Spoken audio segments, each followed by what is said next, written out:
Welcome to Clarke Stadium in Edmonton and ICU Video's broadcast of Game 2 of our Prairie Football Conference weekend doubleheader with the Winnipeg Rifles battling the Edmonton Huskies. Good afternoon, everyone. I'm Kevin Donnan for ICU Video, and we are very pleased to bring you this afternoon's action between the 2-2 Rifles and the 3-1 Huskies. Winnipeg owns the fourth and final playoff spot in the Prairie Football Conference and look to pick up their second win in Edmonton in as many weeks, coming off last week's 29-10 win over the Edmonton Wildcats. Head coach Jordy Wilson knows an upset of the Huskies here this afternoon would go a long way in securing a playoff spot in 2018. As for the Huskies, they're coming off a bye week and a split of a home-and-home series with the Regina Thunder. In their last action 2 weeks ago, these Dogs took a bite out of the Thunder with a 27-17 victory over Regina. Head coach Ian McLean continues to preach one game at a time and doesn't want the Huskies looking past the Rifles today and looking ahead to next week's first place showdown with the Hilltops in Saskatoon. There's a lot riding on the line here at Clarke Stadium. Let's send things upstairs to Dave and Rob. Guys? Thank you very much, Kevin. Huge playoff implications, as you mentioned. In fact, if the Huskies keep on winning, including this game next week against Saskatoon, they could very well end up in first place. And boy, that is something that would be really historic for the Edmonton Huskies as they kick off or take the kickoff down at about the 30-yard line. And up to around the 33 is number 32, Shamar Booth out of Harry Ainley. And that's where the Huskies will kick things off for this first quarter of football here at Clarke Stadium. Beautiful day as compared to last night when the Wildcats were playing. Yeah, the sun is shining, and that makes it great for football. Again, the cool is in the air, which gives you the feeling there are playoffs coming around the corner. And sure enough, both these teams know the implications of today's game and are going to be putting their best foot forward here to start. On the injury front, huge loss for the Winnipeg Rifles going into this game. Their leading tackler, Donovan Hillary, is out with a lower body injury. There's the handoff taken by number 22 for the Huskies, and pushed back is Brant Berzik, and Berzik will be a big part of this football game, as he was the last time the Huskies played, and he was the leading rusher, but not this time. Well, emotions are flying early. Again, they did a great job as a defense to stop the run game on first down, and they took an undisciplined penalty at the end of that, throwing them to the ground, and so that's going to help the Huskies, and it's something that Winnipeg's not going to be able to afford to do today if they want to keep this offense at bay. A 15-yarder against the Winnipeg Rifles, and that is going to bring the ball all the way up to the 49-yard line. And a big break for the Huskies as they look to score early against this Winnipeg Rifles team. Well, already taking advantage of undisciplined penalties is the Huskies. And again, they kind of get a reset further ahead. And again, that's starting to already switch field position. All right, out of the shotgun, Tommy Yanchuk at quarterback. Twin setbacks, back in the pocket now. He rolls to the right and is hit almost immediately. And in there to make the tackle from his big defensive end position was number 94, Devin Turner out of St. Paul's High School in Winnipeg. Well, interesting play call, and I'm not sure if it got communicated well to everybody, but it looked like Yanchuk seemed confused. He rolled out, he kind of looked back, not almost knowing what he was looking for. So interesting miscommunication there on maybe the play call, or maybe the receivers ran the wrong direction, or someone went the wrong way. Loss of 8 on the play.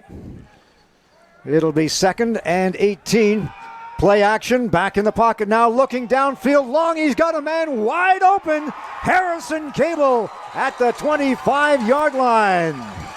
Well, great focus and good patience by Yanchuk in the pocket. Again, he didn't get the pressure that he did the play before. Did a great job of standing in there. Looked off the free safety, and if you saw, I think it was number 2 going right down the middle of the field. He looked straight at him. The free safety stepped up, and that gave him enough space in behind. Although the ball wasn't a perfect ball, it got there on time. Great reception. Good focus by the receiver to bring that in. Ball on the 23. There's the handoff to Berzik, and I'll tell you what, this Winnipeg defensive line is keyed on Brant Berzik. Well, there's no doubt their offense flows through him, and so, again, you can't take away everything that an offense does, but if you know the run game is critical for how things operate, we've talked about that being a good way to establish a line of scrimmage by running the ball. If you can win that game and force them to the air, well, you may have a chance to slow down this offense. Well, they bring out the tight ends for this play. Morgan Runge is out there on this side. Out of the shotgun, Yanchuk. Play action again. Looking into the end zone. He's got a man open again. And a great defensive play by the Winnipeg Rifles, number 8, Andrew Ricard, to knock that one away. The ball was intended down there for number 7, Adner St. Hilaire.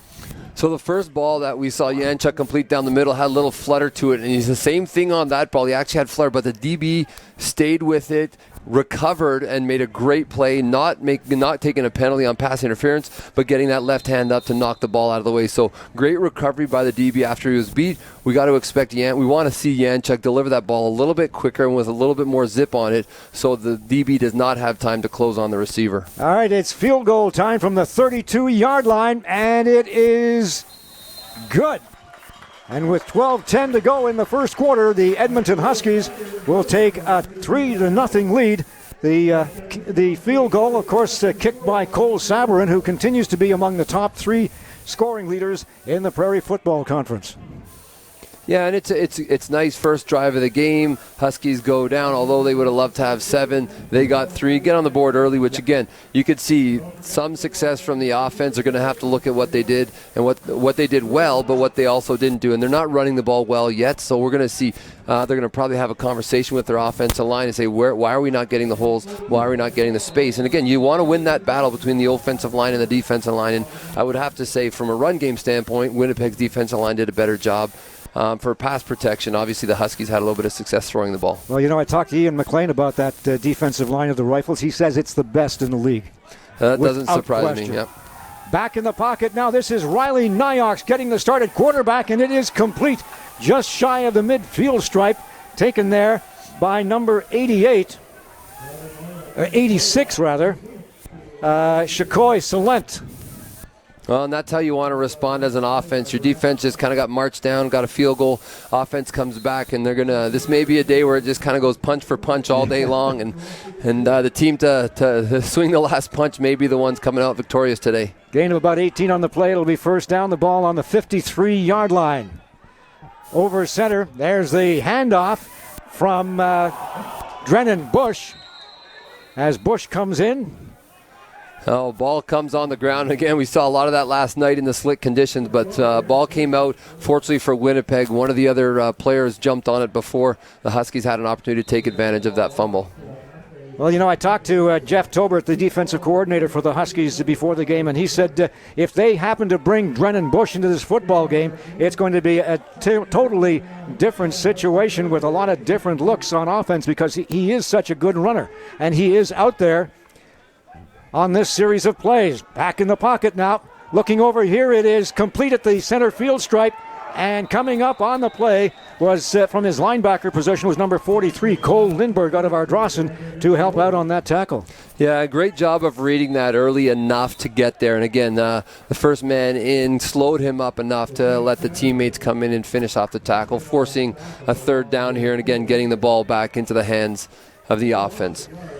All right, it'll be third and about 6 yards to go for the first down. They'll be kicking this one away. We might need to check on the shape of Riley Nyox. He was in for that first play. He was hit hard on his initial pass and may be injured, which is why Drennan Bush is into the football game. But we'll have to check on that and see what's going on. Down to the 10-yard line, the punt is dropped and into the end zone. And jumping on it is Connor Mickle, as he may have lost sight of that football, but at any rate, he couldn't handle it, and he'll give away a couple of points. Yeah, I gave away the safety there, and again, the biggest thing was ball security to make sure that he was jumping on it there. But again, another little mistake, and again, it's a game of mistakes. Unfortunately, we've seen the ball hit the ground now twice. One by Winnipeg, and again they recovered, and there once again by the Huskies. So I will have to keep a close eye on field conditions and get updates from Kevin as the day goes on and see what's going on if that ball continues to hit the ground. The good news is that they only gave up a point. The even better news is they get to start at the 35-yard line. On field position is going to play big on a day like today. Janchuk out of the shotgun. Play action into the middle, complete at the 40 to the 45 and down to the 50. And a big guy, number 80 for the Huskies, and that is Sam Clayton, who is the leading receiver going into this game with 15 receptions. That'll be his 16th. And he continues to be a force on offense. And what you saw there was a little bit of play action to hold the linebackers and a slant coming right in behind there.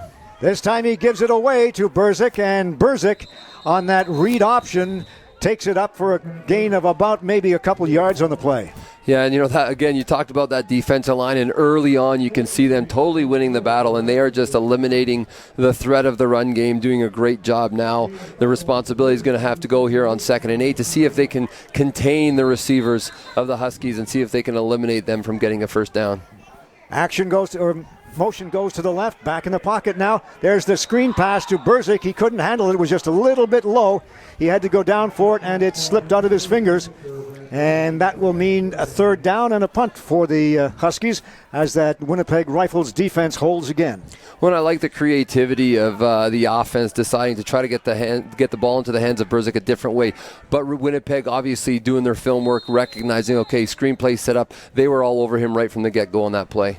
Low snap, but we're going to have a roughing the kicker call against Winnipeg as the ball is all the way down to about the 15-yard line, and forcing the tackle was number 32, Shamar Booth, once more in there, and that's 2 big tackles for Booth. It was, yeah, and a great job pursuit downfield. Again, we do have a flag on the play, so we're going to have to wait and see what happens here, and if they end up getting a first down because of the penalty, or if they would choose to punt again. Now, if it's a 5-yard penalty, then it's going to be 3rd down. I think they won't kick. Roughing the kicker, it's a 10-yard penalty. So another undisciplined penalty. And again, I know the guys are excited. They want to make a statement in this game. A block punt means a lot to a team, is a big turn of momentum, but a little bit too much after the fact. And again, too much contact with the kicker allows the Huskies offense to stay on the field and continue this drive. They mark the ball down at about the 48-yard line. First down. Out of the shotgun. Single setback is Rozak. There's the handoff. He tries the outside and heads to the sidelines, but not before he picks up about 3 or 4 yards on the play. Tried to get around that end, but the Winnipeg defensive line was able to string that one out. Yeah, and they did, and I think it's a good adjustment by the Huskies to try to stretch the field a little bit. If you're going to run up on the inside, they haven't had the success, so they know Rozak's got the speed, and you can see it there. He really didn't get the edge, but he still got 5-6 yards on that run. 3 receivers out to the far side of the field. Straight back in the pocket, looking into the middle. It's complete at the 35-yard line, taken by number 81, Nick Hikawi. Yeah, and just a little simple route there on the outside. Great job of settling down on the edge, knowing where he needed to go to get the first down, and a good job using his hands. The ball was thrown a little bit low. You'd like to see Janchuk get that up a little bit to allow him to keep his feet. We talked about that a little bit last night, too. Keeping their feet, making yak yards after the catch. Again, in the pocket, pass incomplete on the far side to Sam Clayton. It was just a little bit behind him, and that will mean 2nd and 10. Ball on the 35-yard line.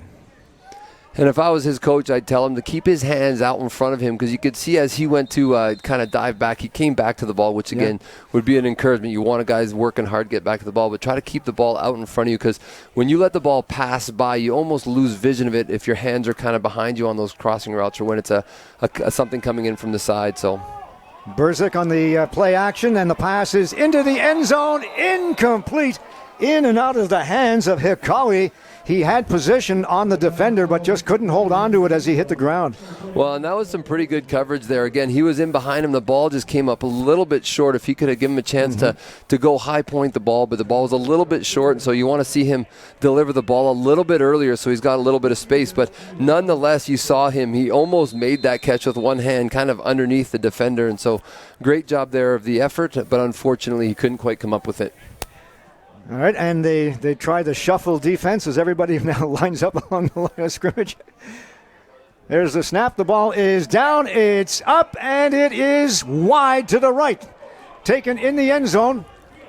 Up over the goal line to the 5-10, and stopped at around the 15-yard line, and it'll be a long field for the Winnipeg Rifles. The ball taken by Keenan Onabuchi. I think they're going up 10 yards because they have 15 yards. Oh, that's right.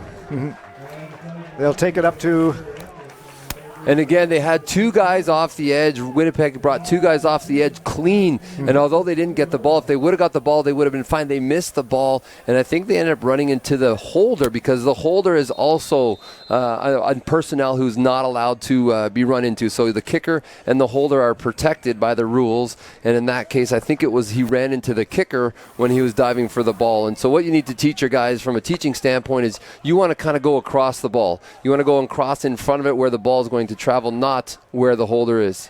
Another big break for the Huskies as Rozak takes that handoff and scrambles his way up for about a yard or so on the play.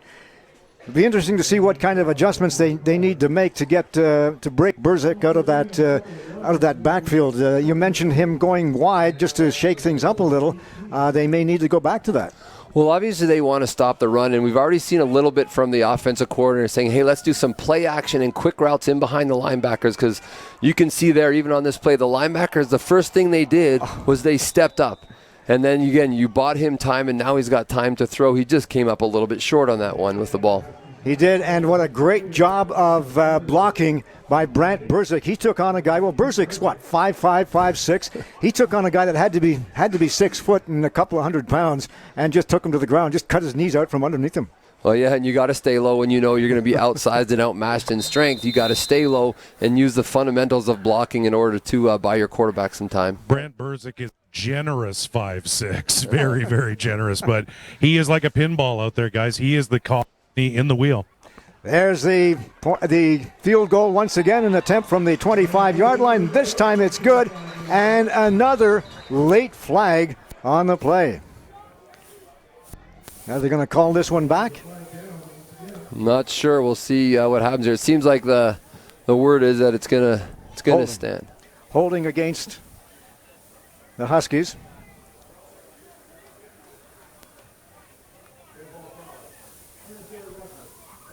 You are against the Huskies. Well, and Coach McLean is not going to be happy with that kind of undisciplined penalty.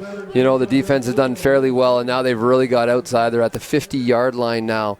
And so just not giving up extra yards, right? They're doing their job so far. They want to tell guys, don't be undisciplined. Don't give them anything that Winnipeg does not earn. So clearly that penalty was well after the whistle went. The 3-point field goal stands. It's a 6-1 football game with 5:07 to go in the first quarter. There's the play action into the middle, pass incomplete. And the Rifles calling for interference, but they're not going to get the call. The pass intended for Tyler Hodgson out of Grant Park High School in Winnipeg. Well, it's definitely very, very close. And if I was the receiver, I would be a little concerned that the flag didn't come out. It seemed like to me from up here that he did get there a little bit early, but it was so close that the refs obviously decided that it wasn't worth throwing the flag on. And so now they're faced with a 2nd and 10. Ball on the 50, still in Winnipeg territory with 4:46 to go in the first quarter. 6-1 in favor of the Huskies over the Rifles. The rollout from Donnan, Bush, and it just goes over the arms of one of the defenders out there for the Huskies, Shadon Phillip. Yeah, and he did a good job of undercutting the deep out-breaking route by the receiver. And we do have a flag down here, so this could impact. It looks like it is going to impact, and it looks like it was probably on Edmonton. So they're going to get a second shot here. So, again, instead of being 3rd down and getting the ball back, they've got 2nd and 5 with another opportunity here to convert for a first down. They pick up 5 yards on that penalty. 2nd and 5. Ball right on the midfield stripe. Donnan Bush at quarterback. Drops the ball, picks it up again, now has time. Gets it away, and it is incomplete. And again, looking for interference. He's going to get the call this time, and it will go against Dwight Francis from St. Francis Xavier. Well, a good call again. Before the ball arrived, DB was a little bit out of position. He had beat him on the route. The ball was in the air, and you could see the receiver spun around there. And so, again, they're going to continue with his drive and get a first down out of it. A couple of penalties, and the ball suddenly moves into Huskies territory, all the way down to the 40-yard line. You know, sometimes coaches must feel like they're just banging their heads against the wall. I mean, they have been emphasizing this all season long, the penalties. They are the most penalized team in the league, and they continue to get these URs and uninitiated penalties. Yeah, and again, in watching the defense and how they're playing, they're willing to throw the ball. Winnipeg's willing to throw the ball, and it looks like the secondary isn't quite settled in. It's like a little bit of panic sets in, and again, the ball was going to come up short. Receiver did a great job of coming back on that last play, but again, they're panicking, and so they're grabbing guys where they don't necessarily need to. They've been really close on a few times, so they need to kind of settle in, find that comfort zone so they can play real good football without taking those penalties. The gain is close to 4 yards on the play. It'll be second down and just a little bit more than 6. Everybody out of the backfield. Here's the snap. Drennan Bush back in the pocket, into the middle, wide open. And taking it downfield is Brendan Nyox. And Nyox is stopped before he can get the first down. In fact, he may have a gain of maybe a couple yards on the play. We'll say 3. And it'll be 3rd and 3. So what you saw there was the defense knowing the down and distance. So they were second and about 7 or 8, and you could see the defense drop out. And so although it appears that he's wide open, what happens is your linebackers, once they read pass, they drop back, and they drop back about to where the sticks were to try to keep everything in front of them. Winnipeg, on the other hand, run 2 crossing routes trying to spring the guy. And again, once the receiver caught the ball, you want him to knife upfield to try to get the extra 2.5 yards for their first down. Unfortunately for Winnipeg, unfortunately for the Huskies, they made a great defensive stop. Drennan Bush with the field goal attempt. It is wide to the right. Taking it out of the end zone and up to about the 5-yard line is Taylor Rempel from St. Joseph's. And that will bring the ball up to the 20. So another good start for the Huskies. And we got 2 Huskies guys just slow getting up around where the ball was placed. I think they came off of both ends and they ended up colliding with each other. Fortunately for both of them, there wasn't enough contact with the kicker, because we saw it earlier, extending a drive on a penalty of contacting the kicker there. It could have been called, but they just stayed away. But they took the contact between the 2 of them running into each other. Brandon Mellon and Dwight Francis, but they appear to be okay. And the Huskies will start things again at the 20-yard line. Tommy Yanchuk out of Holy Rosary in Lloydminster, the starting quarterback. Motion goes to the right. Handoff on the left side. And it looks like Brant Berzik once again. And again, he is stopped after a short gain. Again, it's tough slugging there on the run game. They're going to have to stay with it, and they don't want to abandon it, but it is some tough running there, yards for the running backs in the offensive line. Shamar Booth is in there at halfback, number 32 as opposed to 22. He is the lone setback. 3 receivers to this side of the field. And on the misdirect, Tommy Yanchuk takes off with it and gets over to about 11 yards, 12 yards or so, but there is a penalty on the... Yeah, the penalty came in late, so I'm not sure if it was in the area of holding. Looks like it is on the initial thing. Probably one of the receivers trying to make a block downfield, kind of one of those hard work type of plays, but unfortunately got a little too much cloth and not enough movement of the feet. And so the first down is going to be negated, and they're going to have to try with a second and really long. All the way down to the 10-yard line or thereabouts. Make that the 12, and holding will be the call, as you said. So second down rather, and a big bunch. Yanchuk sends 4 receivers out to this side. Now he's looking into the middle. He is hit and then gets the football away, and it is complete to number 81, Hikawe once again, and he will make it barely up to the original line of scrimmage, and it'll be time for a punt again from the Wildcats. Guys, Kevin down here on the sideline, we talked to head coach Ian McLean before the game, and one of his biggest concerns was the loss of Tanner Buchanan, who's awaiting an MRI this week. Ian McLean said it's a huge loss for the offense, but it's next man up. But definitely the Huskies are missing that spark plug, Tanner Buchanan, at wide receiver. Absolutely, Kevin. And another flag as they get a good kick away down to about the 50-yard line. It'll be taken there by Onabuchi. Onabuchi goes out to the outside and then slips and falls and will be taken down at around the 49-yard line, 48-yard line or so, but there is a flag down at this end and another flag at the other end. Well, there's flags absolutely everywhere, and again, penalties are continuing to be play a big part in this game. So we'll see what the refs can sort out here, and we'll see how it impacts where ball placement goes. The flag down at the far end of the field where the kick took place was after the snap, and 3 penalties on the play. 2 of them going against Winnipeg and 1 against the Huskies. So the official is explaining the options to the Huskies captain.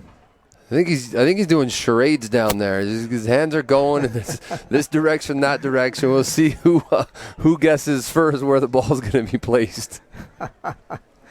Ian McLean is about a quarter of the way out on the field just to make sure he makes the right decision. No pressure out there for the young man, Jason Brown. Coaches are always so helpful, aren't they, Rob? Of course, Aren't you? of course. I mean, you're always there to help. You can't ever be close enough for that discussion. Well, that's right, too. You want to make sure that they get every word. And I think Ian has given the word, decline. So we'll see. Among others, certainly. Let's see what the call is going to be. They'll bring the ball all the way back. Looks like they're going back 5 yards.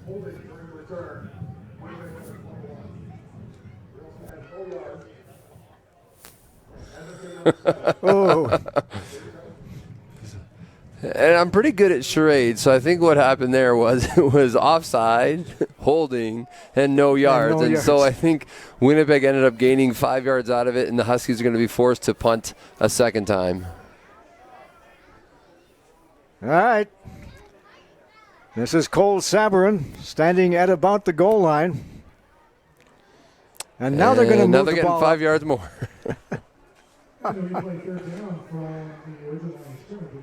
Okay, the one thing we do know for sure is that it's a third down, correct? Well, that's what it says. Standing at his 4-yard line, Cole Sabarin will be kicking this one away. Gets a good spiraling kick down to about the 50-yard line and out of bounds at that point. Negates any run back. And good job by Cole Sabarin. The Winnipeg Rifles will have pretty fair field position, though. So after 3 penalties and a second punt, the Winnipeg takes over with a few less seconds on the clock in the exact same position they would have. There you go. 44 seconds to go in this first quarter. 6-1 in favor of the Huskies over the Winnipeg Rifles. And Drennan Bush still in at quarterback. He hands it off. Right side, short gain up to about the 45-yard line. Pick up about 3 yards on that play.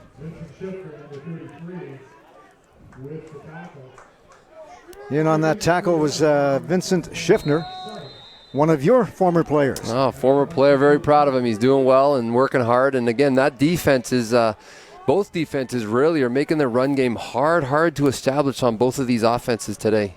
Austin Klein is the lone setback. He'll move up to the line of scrimmage or make that number 24, Mate Metiango. Here's the long one. It is going to be almost picked off as the defender, number 10 for the Huskies, Justin Hodinsky, stepped in front of the intended receiver, and that was Luke McMillan, and almost picked that one off. Yeah, you know what? Did a great job of playing defense as a receiver.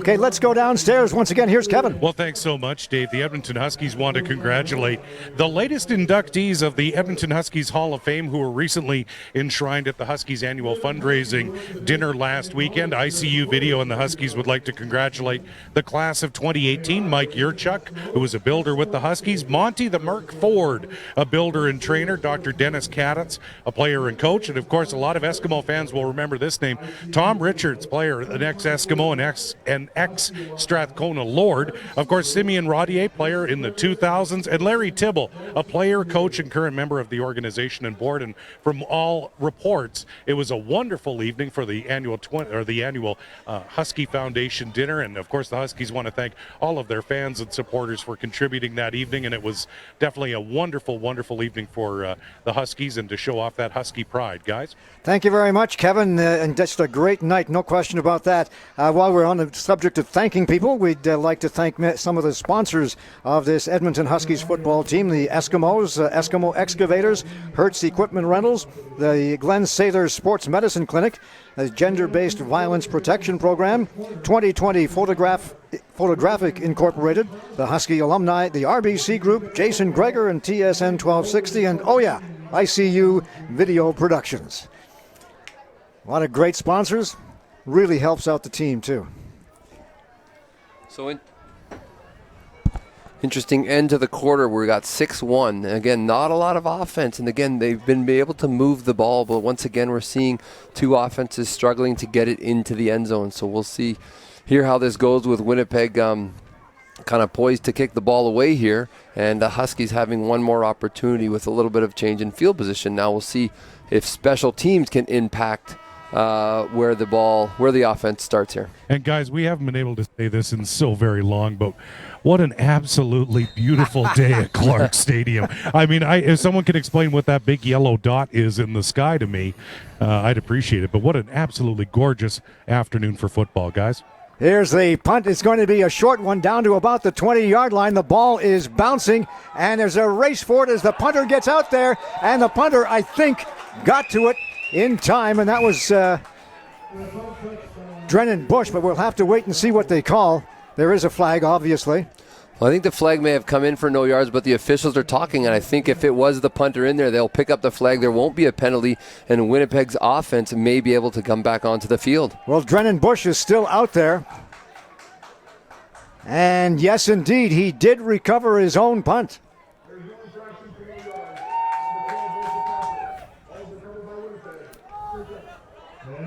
Well, that was the Rifles bounce. There's no question about that. And Bush recovers his own punt, and it'll be first down for the Rifles, and the ball is on the 24-yard line. This is the deepest penetration of the game for the Rifles. Under center, Bush hands it off. Left side taken by Mitiango, and Mitiango is run out of bounds. He will be, I believe, shy of the first down marker. And we have an injured offensive lineman for the Winnipeg Rifles down there on the ground. Try and get a number for you if we can. And both coordinators in today's game is sticking with the run. It's hard yards to gain any field position for both offenses through the run game, but they are sticking with it, trying to establish kind of that dominance in the trenches, and that's an important piece. When you talk about the course of the entire game, you may not see the benefits now, but as the day goes on and the game progresses into the second half, if you can establish that dominance in the interior of the offense and defensive linemen, that's going to pay dividends as the day goes by. All right, so Ken Whitaker, they were looking at his right foot just to see if maybe he got stepped on or whatever, but it looks like he's going to be all right as he walks off the field. He'll sit for 3 plays and then be back out there. He hopes. Drennan Bush in the shotgun. Twin setbacks. Mitiango on one side and Austin Klein on the other. 3 receivers out to this side of the field. There's the handoff to Mitiango, and Mitiango plows straight ahead, but again that Husky defensive line stands tall, led in there by number 76, Colton Densmore, out of the Prairie Fire. In that, I believe they're in that summer league or spring league down in Calgary. Well, it could be, yeah. That's right. Yeah. It's football happening everywhere in the province at all times of the year. So it'll be 3rd and about 5 yards to go. Huskies almost got caught with too many men on the field. And waiting in the end zone for this field goal attempt will be O'Shane Samuels. And it'll be coming from about the 27-yard line. Again, Drennan Bush, who quarterbacks, punts and kicks for this Winnipeg Rifles team. Almost had it blocked. It goes through the uprights. And with 13:37 to go in the second quarter, it's now a 6-4 football game. More like a hockey game here. Yeah, it's taking time to get things going, but we saw the same thing last night. Both teams are kind of feeling out what they can do, and often in football it's about what kind of adjustments you make, because you do all your prep work based on film you've seen, they do all their prep work based on film they've seen, and then if everyone's done their homework right, it's not going to work really well because you've done your homework, but now you've got to make the adjustments. So it's about kind of looking ahead, and if you can be one step ahead of the other coordinator on the opposite sidelines, you're going to see more success, whether that comes to offense or defense. So we'll see which offense makes the adjustments first and can get a little bit of a breakout and score some points. Chris Edmond wide to this side. There's the quick hook pass, and it is complete. Taken there by Sam Clayton, and he will pick up close to 7 or 8 yards on the play. Actually, maybe closer to 9. Well, you can see Clayton doing a great job of catching it, give him a little bit of a shake inside, and then spin outside and reach. And again, you want to teach those little things. Those are the little things that receivers can do well to make it more manageable in second down. And obviously, here we're a 2nd and 1, so great down and distance for the Huskies. Out of the shotgun, and the handoff is to Shamar Booth, and the big guy rumbles his way for about 4 yards on the play, and it'll be enough for the first down. Oh, we love seeing those big backs get the ball and just grind out some tough yards. So great job and good execution. Now right back into the hurry-up offense. In there at quarterback now is Brendan Guy. Guy, pass complete to Shamar Booth. What a great move. A spin around, and he's still going all the way up to center field. Shamar Booth. I tell you what, that's impressive. Well, he's a tough man to get down. He is low, and his center of gravity is low. He did a great job of keeping his feet after first contact and then get moving in a hurry to put, again, into a great 2nd and short position. He is 5'9", 230 pounds.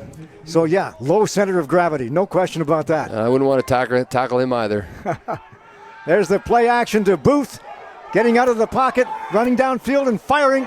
It is intercepted at the 40-yard line, and still with it, still running, is Keenan Onabuchi, and he is finally taken down at about the 35-yard line. I don't know if he'll be given forward progress or not, but that was right into his hands. Yeah, you know what? I think Yanchuk probably is going to regret that, obviously, because he threw an interception, but he could have just run for the first down. Brennan Guy. Right. Brennan Guy could have run for the first down. Again, you've got the space. Yeah. You got to know down and distance, and that's where it's important. And he's got the speed. He does, yeah. He's got to take off and go in a situation like that. So they do give him forward progress, and on the turnover, the Rifles take the ball over on the 40-yard line with 11:24 to go in the first half. Trailing by 2. Play action.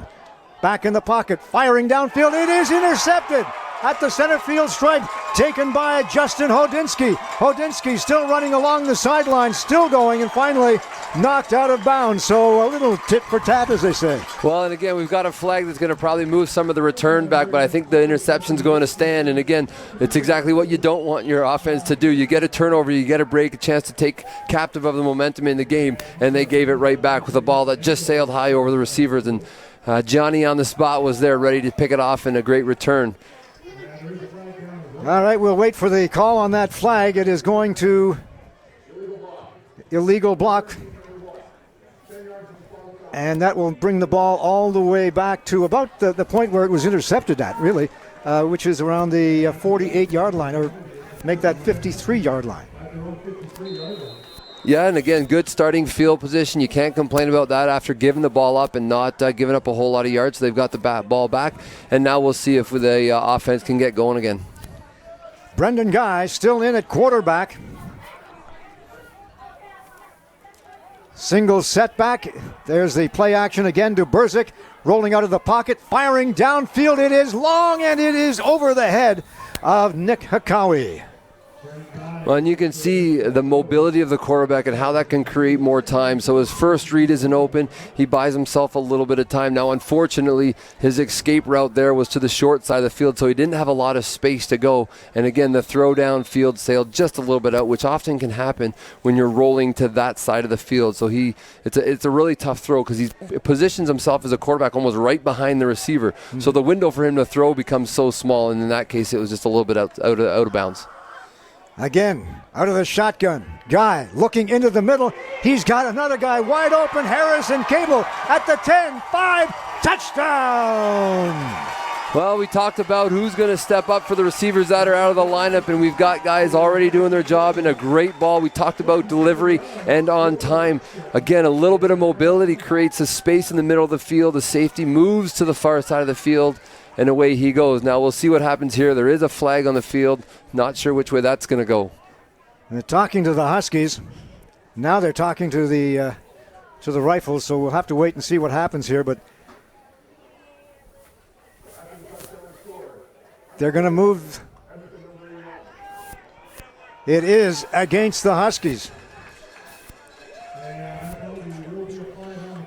And it was after the touchdown, so the touchdown will stand. But there you go, Coach Ian McLean having a chat with his player. Why are you giving yards to Winnipeg? All right, that's just a simple gift. Here's 15 yards, thank you very much. And again, Ian does not want to give them anything they don't earn. Hikawe getting a talking to, and he was obviously the guilty party. Oh, is he ever getting a talking to? Are your ears burning?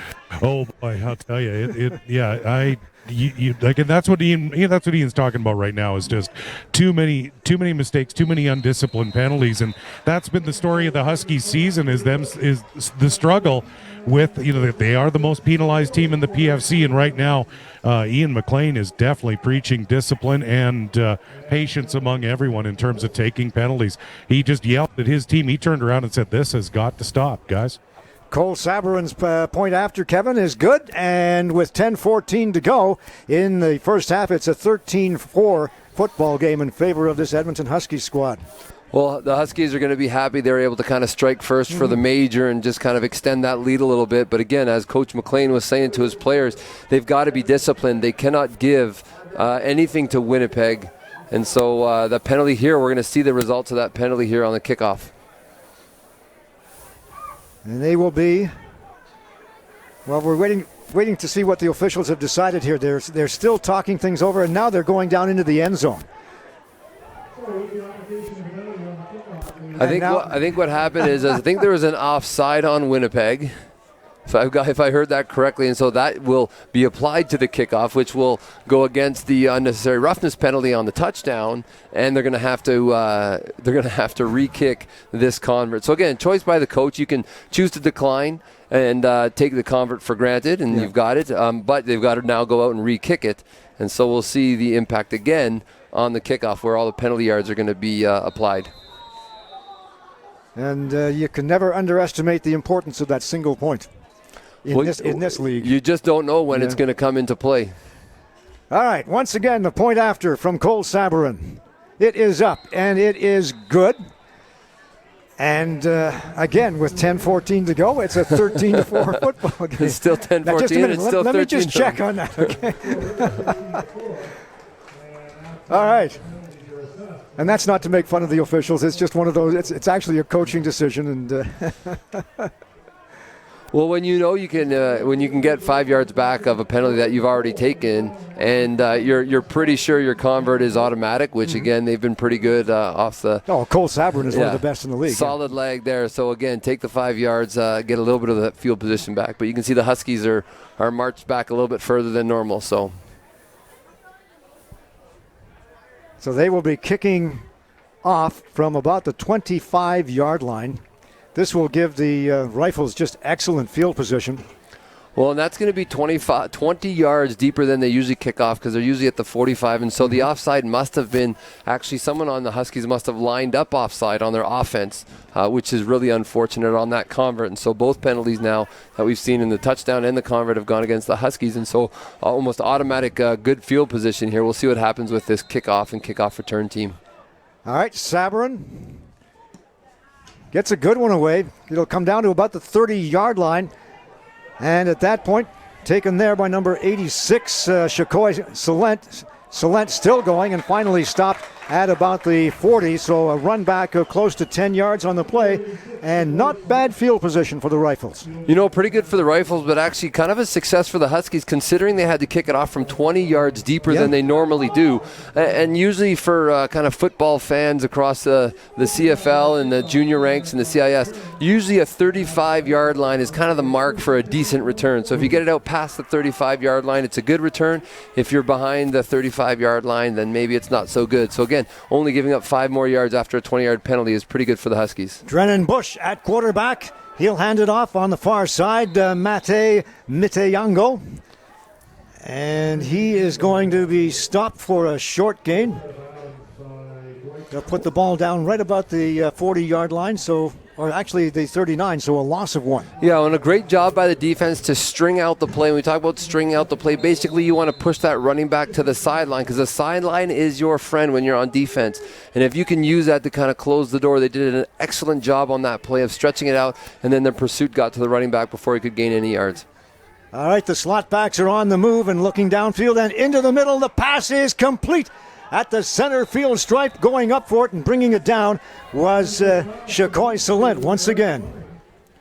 Well, and again, right in the middle of a number of defenders, ball goes up high, and the receiver extends fully to pull that ball in. And again, a dangerous ball. Last one we saw him throw like that went just over his fingertips into the hands of one of the Huskies players, but he did a great job of kind of, we call it, climbing the ladder, jumping up high, getting his hands on the ball and bringing it in for a first down. Ball at center field. Out of the shotgun this time. Bush hands it off. Right side and down to the 50, almost to the 45-yard line. A nice run by Mate Miteyango, but a great job by the offensive line to open that hole. Yeah, and they did, and he was patient as a running back to wait, and then he could see him explode off the edge once the blocks were taken care of, and great job to take advantage of a good run and put themselves in great field position. Here, 2nd and 1. Again, sometimes you just take the first down and run with it. Sometimes you take a shot, and I won't be surprised before the end of the day if on 2nd and short, one of these coaches decides to take a shot downfield. There's the play action and the fake, and taking off with it is Bush, and Bush runs it all the way down to the 31, 32-yard line. And we said at the beginning, you got to watch this guy because he's got the speed. Yeah, mobile quarterback. And again, we talked before about different packages you have for different quarterbacks. Obviously, working to their strengths, and that's a strength we saw right there. Good mobile quarterback. Run that read option, which we've talked about lots over the course of the season. A lot of teams are going to that read option. Did a great job of pulling it. He sucked the defensive lineman in and had a clear pathway to open field. Bush with twin setbacks. The fake again, and he'll take off with it. He looked like he was going to lateral it out to number 24 down there, Miteyango, but he held on to it. And again, a little bit of read action. Yeah, and again, both defensive players, and Vince Schiffner was the one assigned to the quarterback on that play. He came over, took the quarterback. The outside linebacker took the running back, and so he didn't have the option to pitch it. So once he pulled it, it was him, and they did a great job of reading that option and stopping him for a short gain. All right, 3 receivers to the far side, 2 on this side. 1 setback, and the play action again into the middle. It is complete at the 15-yard line to Tyler Hodgson, and the Grant Park High School graduate picks up close to 12, 13 yards on the play, and it'll be enough for the first down as this Winnipeg Rifles offense is on the move. Well, and again, it's interesting to see the size mismatch from the receivers to the DBs. So I think the Winnipeg receivers are a little bit bigger and a little bit taller, even on that tackle. Although he wrapped them up, was able to get him down. They didn't have the size in their secondary, and that is going to be an interesting matchup to watch and see how it develops over the course of this game. Well, you look at them, 6 foot, 6'6", 6'2", and off right side, and close to no gain, maybe a couple yards on the play. They'll mark it around the 15-yard line. In there at the bottom of the pile, number 43, Cole Lindbergh from Ardrossan, second-year man for the Huskies.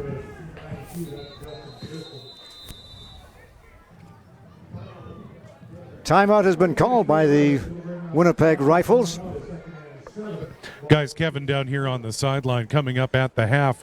During our ICU video broadcast, I will be joined by Bob Astley of the Edmonton Huskies, and we will discuss all things Huskies coming up this fall. Of course, they just held their recent fundraising dinner, but we'll talk about some other things and other happenings in and around the Edmonton Husky community. So look forward to that at the half in just 6 minutes and 3 seconds. We'll be joined by, of course, Ian McLean to get his thoughts on the first half, and then we'll have a quick chat with one of the nicest guys in the PFC, Bob Astley, who's always so gracious with our crew and always willing to help and always willing to stop in and chat and discuss about all of the exciting happenings that the Huskies are involved with in the community. So look forward to that, guys. Our ICU video procast at the half with Bob Astley of the Huskies. Guys? Thank you very much, Kevin. I noticed Jim Pankowicz is in the park again today. He was here last night. I don't know whether he camped overnight in the Dalkey Mobile or not, but he's here taking in both football games. The Dalkey Mobile had a long night last night, I think. Lots to celebrate. All right, off the snap, the ball into the end zone. It is knocked down. Great defensive play. Going up high and putting it to the ground was Dwight Francis. Well, very dangerous ball thrown into a crowd of a number of players on both sides of the ball. But again, that ball stays up in the air and anybody could have come down with it. But again, great job of elevating. You could see him kind of elevate amongst the crowd and get his hand to knock that ball away from the receivers. Great defense play, great focus in what was a crowded area there. He's not overly tall either at 5'9", but tell you what, great vertical jump. Yeah, no, he definitely rose to the occasion.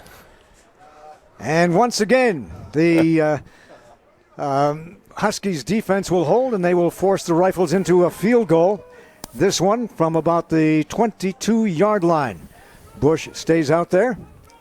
There's the snap. It's a low one. They get it, and it's blocked at the line of scrimmage. The Rifles will pick it up, but the Huskies will take it over at the 15-yard line. And a huge break for the Edmonton Huskies. Well, big turn of event. You could see all of a sudden there was panic with the snapper because he saw the clock winding down and there wasn't a lot of time left on the clock. And so he's like, hurry up. And again, I don't think everybody was kind of set and ready. And the Huskies managed to get through on the snap of the ball and get a hand up and then wrap up the ball and the ball carrier who ended up catching it on the Winnipeg team. So great job by the Huskies to be aware and ready, and that you always teach your defense. Be ready to go. You never know when it's going to be snapped. In that case, it worked in their favor, and Winnipeg made a mistake and didn't manage their clock very well there. All right, Brant Berzik is back out there as the lone halfback, and a handoff to him on the outside. He's got some room along the sidelines and almost breaks that one. He is knocked out at about the 40-yard line, but I'll tell you what, one more step and he's gone. Yeah, he was close to breaking that for about 70 yards. And so, again, that's the danger of having a real gifted running back in your backfield. And, again, it may be tough slugging, and that's exactly why, as an offensive coordinator, you want to continue to use the run game, develop the run game. Again, eventually inside's not working. They've had a couple successful runs on the outside. All kinds of movement. And, of course, the finger pointing begins. Who went first? Who? We'll see what the officials think. I believe it was on the Huskies' offensive line, but... Well, the Winnipeg defensive lineman moved, but if he didn't come into that 1 yard, with the 1 yard's the neutral zone, then because the Huskies moved, then it would be on them. But again, if the Winnipeg guy is the guy who steps in... So there you go. So you see the movement on the defensive line, but they're allowed to move. They don't have to stay in their position. So as long as they don't encroach on that 1 yard space there, they're okay to move. And again, the offensive line have to be disciplined and not move. So putting them in a 1st and 15 is not a great way to start this one. Jack Hanna out of Belrose was the guilty party on that one for the Huskies. Out of the shotgun now. Looking into the middle. Long and over the head of the intended receiver, Connor Mickle from McNally. And couldn't quite get to it, but being well covered as well by Andrew Ricard. Well, it seemed like he was kind of zoned in on making sure he takes a shot. And we have opportunities like that. And I know Rick Walters, the offensive coordinator, really well. He loves taking shots downfield. But you also want your quarterback to make the read. And they had two guys deep on that, and they actually had the crosser underneath. So, again, if he makes his proper reads, he's probably coming underneath to a wide-open receiver. All right. Out there now is Mickle. He's out on this side. Now he'll move to the right. Straight back, looking into the middle, and it is knocked down. intended out there for number 80, Sam Clayton, and a good job of going up and knocking it down by Bryce Marino. Yeah, and Bryce did a good job of watching the quarterback and just getting up high enough to get enough of that. Because again, receiver wide open, cutting right in behind him. But what we'd want to see is you want to see that ball delivered a little bit earlier. He's waiting for him to actually cross all the way across the field. So instead of hitting him in the middle of the field, he ends up coming kind of to this hash and numbers, and that's where the DBs were waiting for him. So if he can deliver that ball a little bit earlier, he eliminates that DB making the play. High snap, but Sabourin gets it away, and it's a good one down to about the 33-yard line. It'll be taken there by Luke McMillan. McMillan trying the outside, being chased by Shamar Booth, and finally taken out of bounds on a nice tackle by your guy, well, you know those six-man games, when they come out of the six-man league, they got to run a lot because we go up and down the field quite quickly. So, but a great job of stretching it out, and you can see it was done by three guys just stretching that out, and then you get some speed coming in to close it down. So really the gain was limited thanks to a great cover job by those three guys that you saw in pursuit of the ball carrier. Well, one thing you need on the coverage team is speed, and to see a guy who's 5'9", 230 pounds in Shamar Booth out there, that's got to be a testament to his abilities. Well, he did a great job stretching that out. You can see that. There's the handoff left side, gain of about maybe 3 or 4 yards for the Rifles.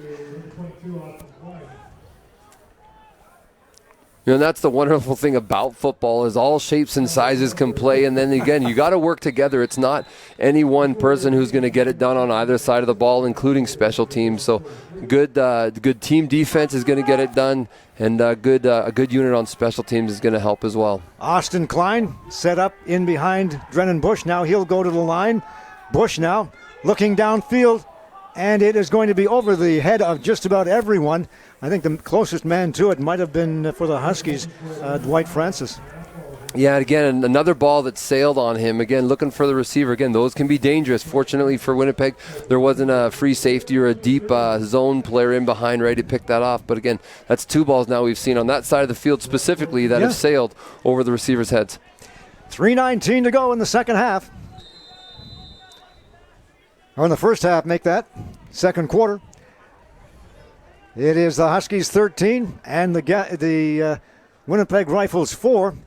Rifles kicking this one away. It's a kind of a wobbly kick, and it will bounce at about the 40-yard line and taken there by Strakowicz. He'll run it out of bounds, and the Huskies will take over with good field position at around the 45-yard line. That there is another flag on the play. Yeah, and again, it could have been in the area of no yards. It could have been the area of an illegal block. So we'll see what happens here. All right, the officials talking it over. The Winnipeg player listening in, and it looks like they're going to bring the ball back. Yes, they will.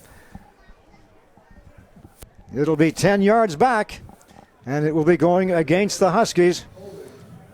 Holding is the call. So Huskies, we talked about being the most penalized team in the league, and they're just fighting themselves. They're not only having to come onto the field each and every week to beat the opponent, but they're going to have to fight themselves. And if they want to make a run deep into the playoffs and try to win a championship, they're going to have to clean that up. So Janchuk is back in at quarterback. Berzik in behind him. Three receivers this side. Little misdirection, and Berzik will take it up the left side and then cuts to the middle and will pick up about 5 yards on the play. So went to one side, and then Berzik, I guess that's one way of freeing him up. Well, interesting enough, it was called what we'd run as a counter. Yeah, and counter, so everything kind of moves to the right. So again, you saw him take one step to the right and then come back. And the idea of that is to set up the block. So all the linemen step one way. Unfortunately, they reacted well and shut down the hole where he was intended to run through. All right, rolling to this side. Tommy Janchuk has a man open at the 45-yard line. It is complete to Chris Edmond, and Edmond will have more than enough for the first down. Actually, a gain of close to 15 yards. And it will be first down for the Huskies. Ball on their own 50 with 2:34 to go. Lots of time left. They mark it at the 49. And they'll go with the no-huddle offense in this last couple of minutes of the first half. Straight back, pass complete, short one at the center field stripe. And it is complete to number 80, Sam Clayton. So a nice mix-up, different look, different kind of plays. Yeah, and again, they're very creative on offense. They've got different types of runs, and we saw that earlier in the season as they develop their offense. The chemistry and the timing all comes together, and you're able to go no huddle offense. And so when we talk about a hurry-up, see what's going on here. We talk about a hurry-up offense. It's to not allow the defenders to get a lot of breath and not allow them to make changes. And what often happens is the defensive linemen will get tired because they're always rushing the passer. They're always going 100% on every play. They start to get tired. And if you can keep your offense going and the momentum going, your defense will tire out, and you can't get subs. And you can see automatically on that little bit of a break, Winnipeg making a change there in the secondary. But you can't do that when the offense is going, and not giving you a break by huddling up. So Marino goes off, and on comes Andrew Sainavong. There's the handoff again. Burzek tries the outside, but is stopped right at the line of scrimmage. In there to make the tackle was Michael Hart. And again, we've seen that double tight formation, and so bringing in two tight ends, one for either side, and we're just kind of loading up the box. And in that case, they had three receivers to the short side of the field. So interesting call to run into the short side of the field. Sometimes you want to try to run away, okay? But again, sometimes you get if your receivers can get upfield and do some really good blocking and not take penalties, it's not a bad idea. But it does bring a lot of guys to a very short amount of the field. And it forces a punt from Cole Sabarin. 3rd and about 5. High snap. He goes up for it and will pooch it over out of bounds at about the 42-yard line. So I think Cole was kind of in between. He didn't know what to do on that one. He thought about running it and then decided not to. Well, I think the pressure came, and again, you try to get your guy going. Obviously not what you designed, and again, he could have taken off and run, but he made the decision early that he wasn't going to get to the first down marker and ended up kicking it away. Again, I mean, a net gain of probably about 12 or 15 yards from a field position standpoint. So again, back in favor of Winnipeg in great starting field position. Minute 57 to go in the first half. Winnipeg trailing 13-4. Rolling out now is Riley Nyox. He's back in the game. Nyox takes off with it, but is cut down from behind, and they used to call that a shoelace tackle, and a nice job by, again, Vince Schiffner. Nice. He's having a heck of a game. He is having a heck of a game. He's all over the place, and again, one of the things that he does really well is he reads and reacts, but he's got the speed to accelerate. So sometimes if it's a downhill run on the inside, sometimes he's not the biggest guy, although if you stand next to him, you disagree because he is a pretty big guy. But relative to some linebackers who play the inside, but he's got the speed to chase guys down, and you saw that right there. I'll bet you he knows his old coaches up here in the press box. Well, I try to make him aware when I'm kicking around. So Nyox again taken down from behind, and this time it will be by number 76, Colton Densmore. Densmore with his second tackle. Well, we talked about the different quarterbacks that Winnipeg has, and they've taken their mobile quarterback out of the game, and twice in a row he's been caught. So again, something that Winnipeg may have to adjust to and say, hey, maybe we need to stay with Bush and keep our mobile quarterback in there, because if we don't, the Huskies' speed on defense is starting to catch their quarterbacks. You betcha. Ball at the 36-yard line. Minute 28 to go. It's 3rd and 16. And we have a timeout on the field. I think it was a Huskies timeout to give the return team a little bit of a break. We've got a minute 28 left in the half, and what coach is thinking, hey, we've got time. Let's stop the clock, give them a quick break, and let's see if their offense can get the ball in decent field position, because they are punting from, it looks like, about their own 20 to 25-yard line, and that's enough time on the clock to maybe get down the field for either a major or possibly a field goal. Punt returner standing at about the 40. It's another short one. It's a wobbly kick. And this time they get a Husky bounce, and it goes out of bounds. Jake Strakowicz could not hang on to that one, so it will be a first down for the Huskies, and they will be all the way up to about the 46, 47-yard line. So definitely good field position, but something that the Huskies special teams, I'm sure, have already talked about. If not, they will. But on any kick that's short, someone needs to be eyeing the punter, because a couple times, and you could see him take off, and you've got a great athlete in Bush running downfield chasing that punt. You do not want to give the ball back to Winnipeg if you don't have to on a punt where you've earned the right to get your offense back on the field. You don't want a mistake like that. All right, Janchuk at quarterback. Rozak there with him. There's the pass. It is along the sidelines, complete at center field and going up to about the 50-yard line, and stumbling out of bounds was number 80, Nick Hikawi.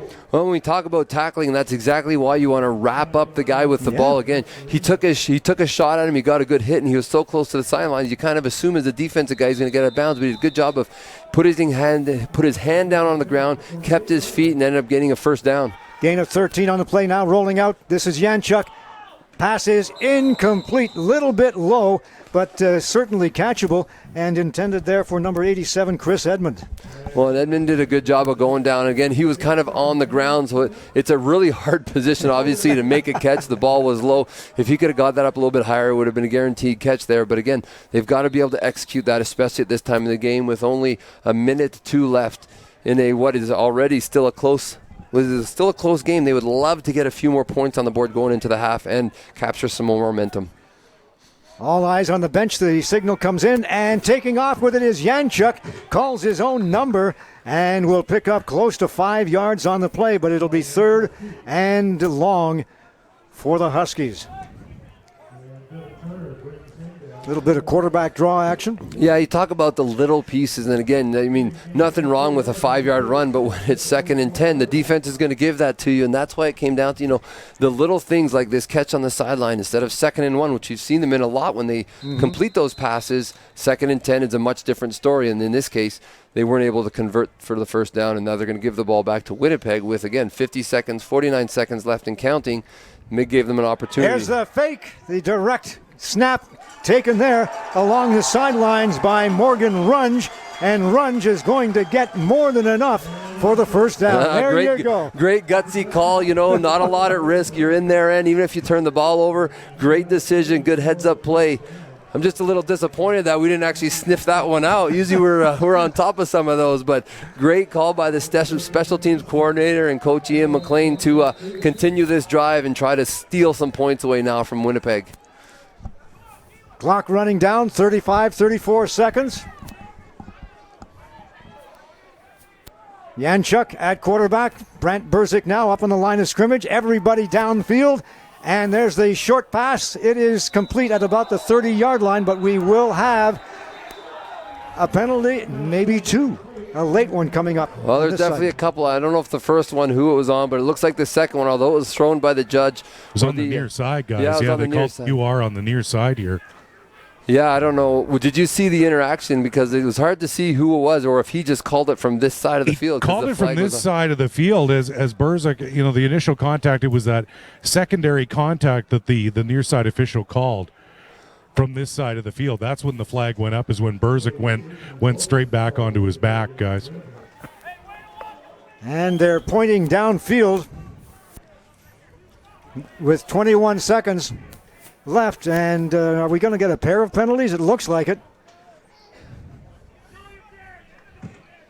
So it looks like they're going up 10. That'll give them a new set of downs within striking distance with 21 seconds. So now you need to think about... And another 15 further down.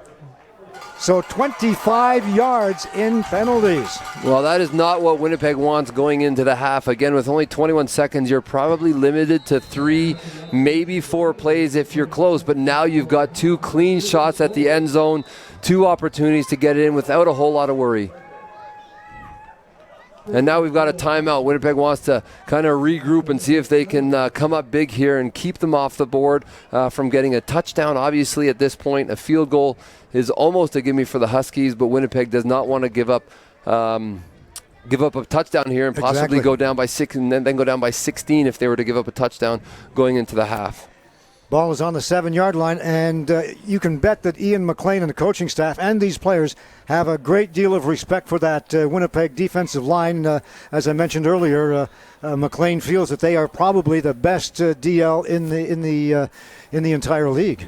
Well, if you're going to be at the best at something, that is definitely something you want to be the best at. You can win that battle in the trenches, and for all intents and purposes, they've done a really good job so far in this half, eliminating big runs, lots of runs that will give you a chance to hear some of the stats at the halftime. But again, that defensive line can make such a difference. Now they've just got to come up real big here in the shadows of the goalposts. Big guys along that defensive line. Kwiatkowski, 270. Turner 245. Hayden Ellis is 240, 6'5", 240. Big guys on that defensive line. That's probably one of the reasons that they are the best, according to McLean. And they're coming out in that PFC. Double set now, too. A double tight end set. A little bit of counter action. Rozak into the 3 or 4 yard line. Knocked back, hit hard as he hit the line of scrimmage, but he's going to come up a little slowly. And he is favoring that left leg of his. And we saw Coach Ian McLean out on the field calling the timeout to save the clock. He wants to not have to rush this call. He wants to give their offense time to think about it, get the right play called for their offensive coordinator. And if they don't succeed on the touchdown, still have enough time to kick the field goal. So with 15 seconds left here in the first half, Huskies in great position to take a little bit more control of this game going into the half. Ball is marked down at about the 5, so it was a gain of 2. Second and goal on this timeout from the Huskies. What can we look for? A counter, trap? I think they're going to have to go to the air. I think the reality is they just haven't had success on the run. Or you could see some type of read option where he's got the play action. Because I think what they want to do is if you can draw in the linebackers, and again, the linebackers are obviously very aware of the run threat that the Huskies offense has. And so, again, a little bit of play action and try to get one of the receivers on a quick slant or a quick out. Back in the pocket. You called it. The pass into the end zone. Wide open. Touchdown. Sam Clayton. Well, again, a very popular route, a little bit of a corner route. And again, when you break high, the ball gets thrown we call it downhill, so a little bit more towards the sideline. So that corner route turns into a little bit of an out. And again, you saw there was enough action by the running back. It wasn't true play action, but you could see him do a good job of coming across the face of the quarterback a little bit, pull those linebackers in with the threat of run, and that was enough to free open some receivers with a lot of space there in the left side of the end zone. And for Sam Clayton, his 4th touchdown of the season. Here's the point after from Sabourin, and it is good. And with 9 seconds to go in the first half, it is a 20-4 football game in favor of the Edmonton Huskies over the Winnipeg Rifles. And what a great way to go into the dressing room. Well, and again, not only do they have a more substantial lead now, they also have the momentum, and that's what you want. It's a game of momentum. If they can go in excited, and again, Winnipeg's going to have to regroup. Their offense just isn't getting the production they need. They've moved the ball fairly well at times, and again, but it's inconsistent, and so Winnipeg's going to have that conversation about what do we need to do to be consistent. Let's not settle for field goal and field goal tries, but let's get into the end zone for a touchdown. Where Huskies, although they were kind of stymied early, they couldn't get in and they had to kick a couple field goals.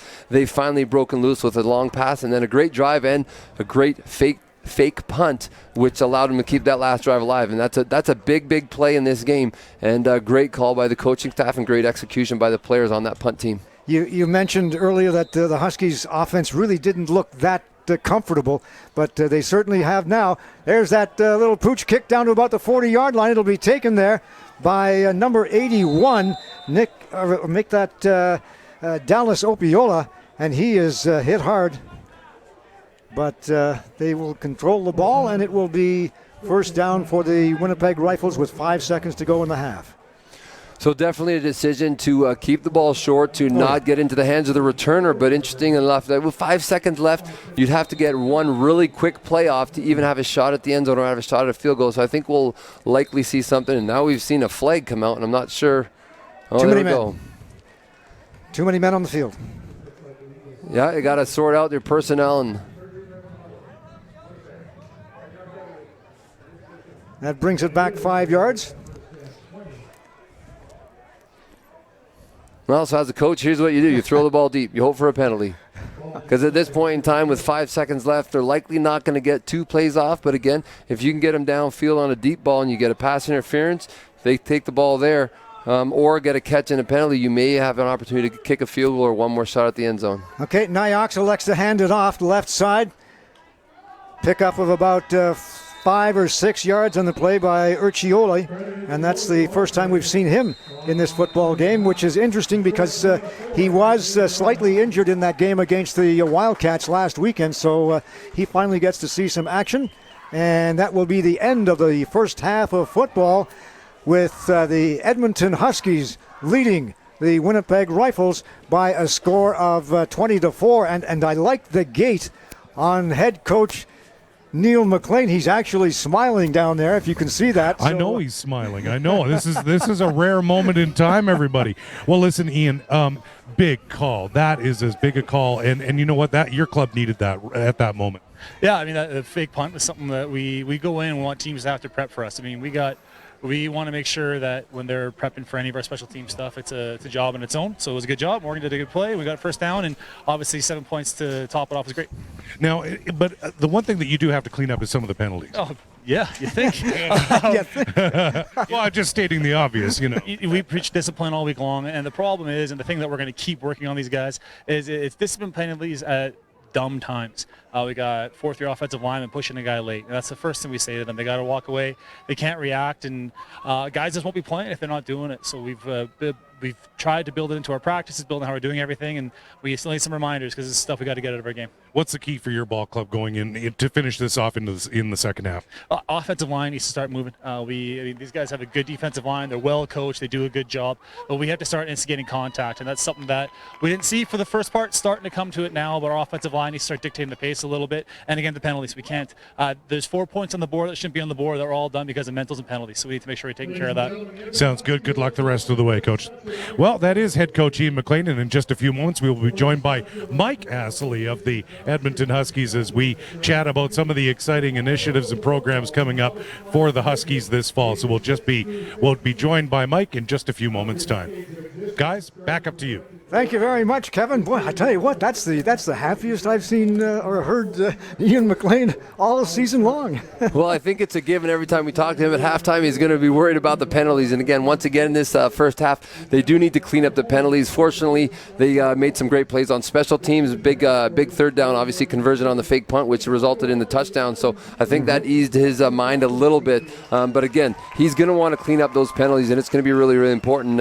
And just giving you a little bit of the first half stats again. The score kind of dictates what the offense has done, and the stats support that. Again, 14 first downs and only 5 for Winnipeg. So a big difference there. And again, first downs, you're generating momentum. And again, we've kind of seen them hold on to that momentum. 239 net yards for the Huskies, only to 100 for Winnipeg. So again, not a lot of yards, not a lot of production. You know, Winnipeg has kind of been holding into this game just because of the turnovers. They got a punt recovered that they kicked away and recovered that really switched the field position, but they haven't really been able to produce consistently. And so that's it's something to watch for. If that continues, this game could get out of hand. But Winnipeg's going to have to go in and really start thinking about, okay, what do we need to do to produce points? The defense really isn't playing that bad. And if you look at Rozak's numbers, he's 9 carries for only 37 yards. And it's probably his lowest production in a half. Mm-hmm. But again, when teams know what you do well, they're going to come around and say, hey, we're going to stop what they do well, and let's see if they beat them in other ways.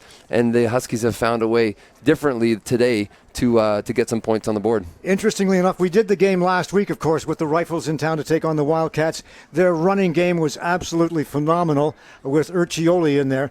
He's only seen limited action in this game, and I think that has to be a big difference for this Winnipeg Rifles offense. They like to run the ball, and they like to use Urcioli, but he's just not up to snuff, I guess, tonight. Yeah, that offense definitely isn't producing in the run game the same it was last week, and that's making a big difference. It's putting more pressure on the passing game, and the quarterback just doesn't seem comfortable. He makes a good throw, and then he makes a bad throw. So he's just not. He doesn't seem to be comfortable in the pocket, and so again, abandoning the run game is going to be tough at this point in time, and they are going to have to get it done in the air because I think they have the talent at receiver. Mm-hmm. They've just got to call simple plays, make simple reads for their quarterback, so he can make some good plays and actually get the ball on the receivers. You're the Winnipeg coach. Do you go with the running quarterback or the drop back quarterback? Well, I think I would go to the mobile quarterback. He had a little bit more, obviously the mobility was there, but he bought himself some more time. And again, he's got a little bit more speed, which again, dual threat quarterback is always good. You know, you think of the Michael Vicks of the world or the RG3 of the world, that mobile quarterback can be really, really good and create new things for the offense. But they definitely need a spark, and they didn't have that in the first half. All right, it'd be interesting to see how or what kind of changes, if any, the Huskies will make. Certainly, Ian McLean is very happy. He likes what he sees, but again, it's the penalties thing, and maybe that might be the biggest thing that he has to change. I think if that's something he wants to change, which obviously we heard he does, he's going to continue to preach that at any point in time he can. And clearly there was penalties that he didn't need to take in the first half. All right, let's go downstairs once again. Here is Kevin. Well, thank you very much, Dave. I am with Mike Astley of the Edmonton Huskies, and it's so great to have you again joining us on our ICU video procast at the half with the Huskies leading 20-4. A big call right at the end of the second quarter, a beautifully executed play, and you're a little more comfortable than you were a few minutes ago. A little bit, Kevin.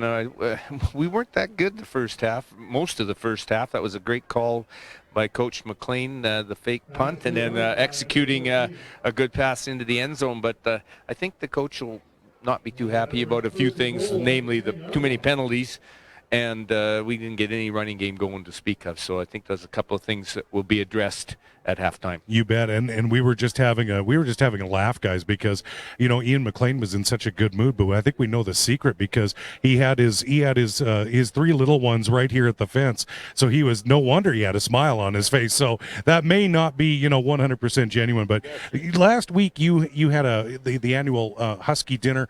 It was just an absolutely great night, and tell us a little bit about it. Yeah, we had a great night, Kevin. It was to celebrate the inductees into the Husky Hall of Fame. Simeon Rotier amongst them. That'd be a name many fans know. And also to celebrate the work of the gender-based violence program. So in conjunction, and raise money. The third thing is to raise money for the scholarship program for the Husky players. So, and it was a success all the way around. We had about 200 people there, a lot of great alumni touching base again.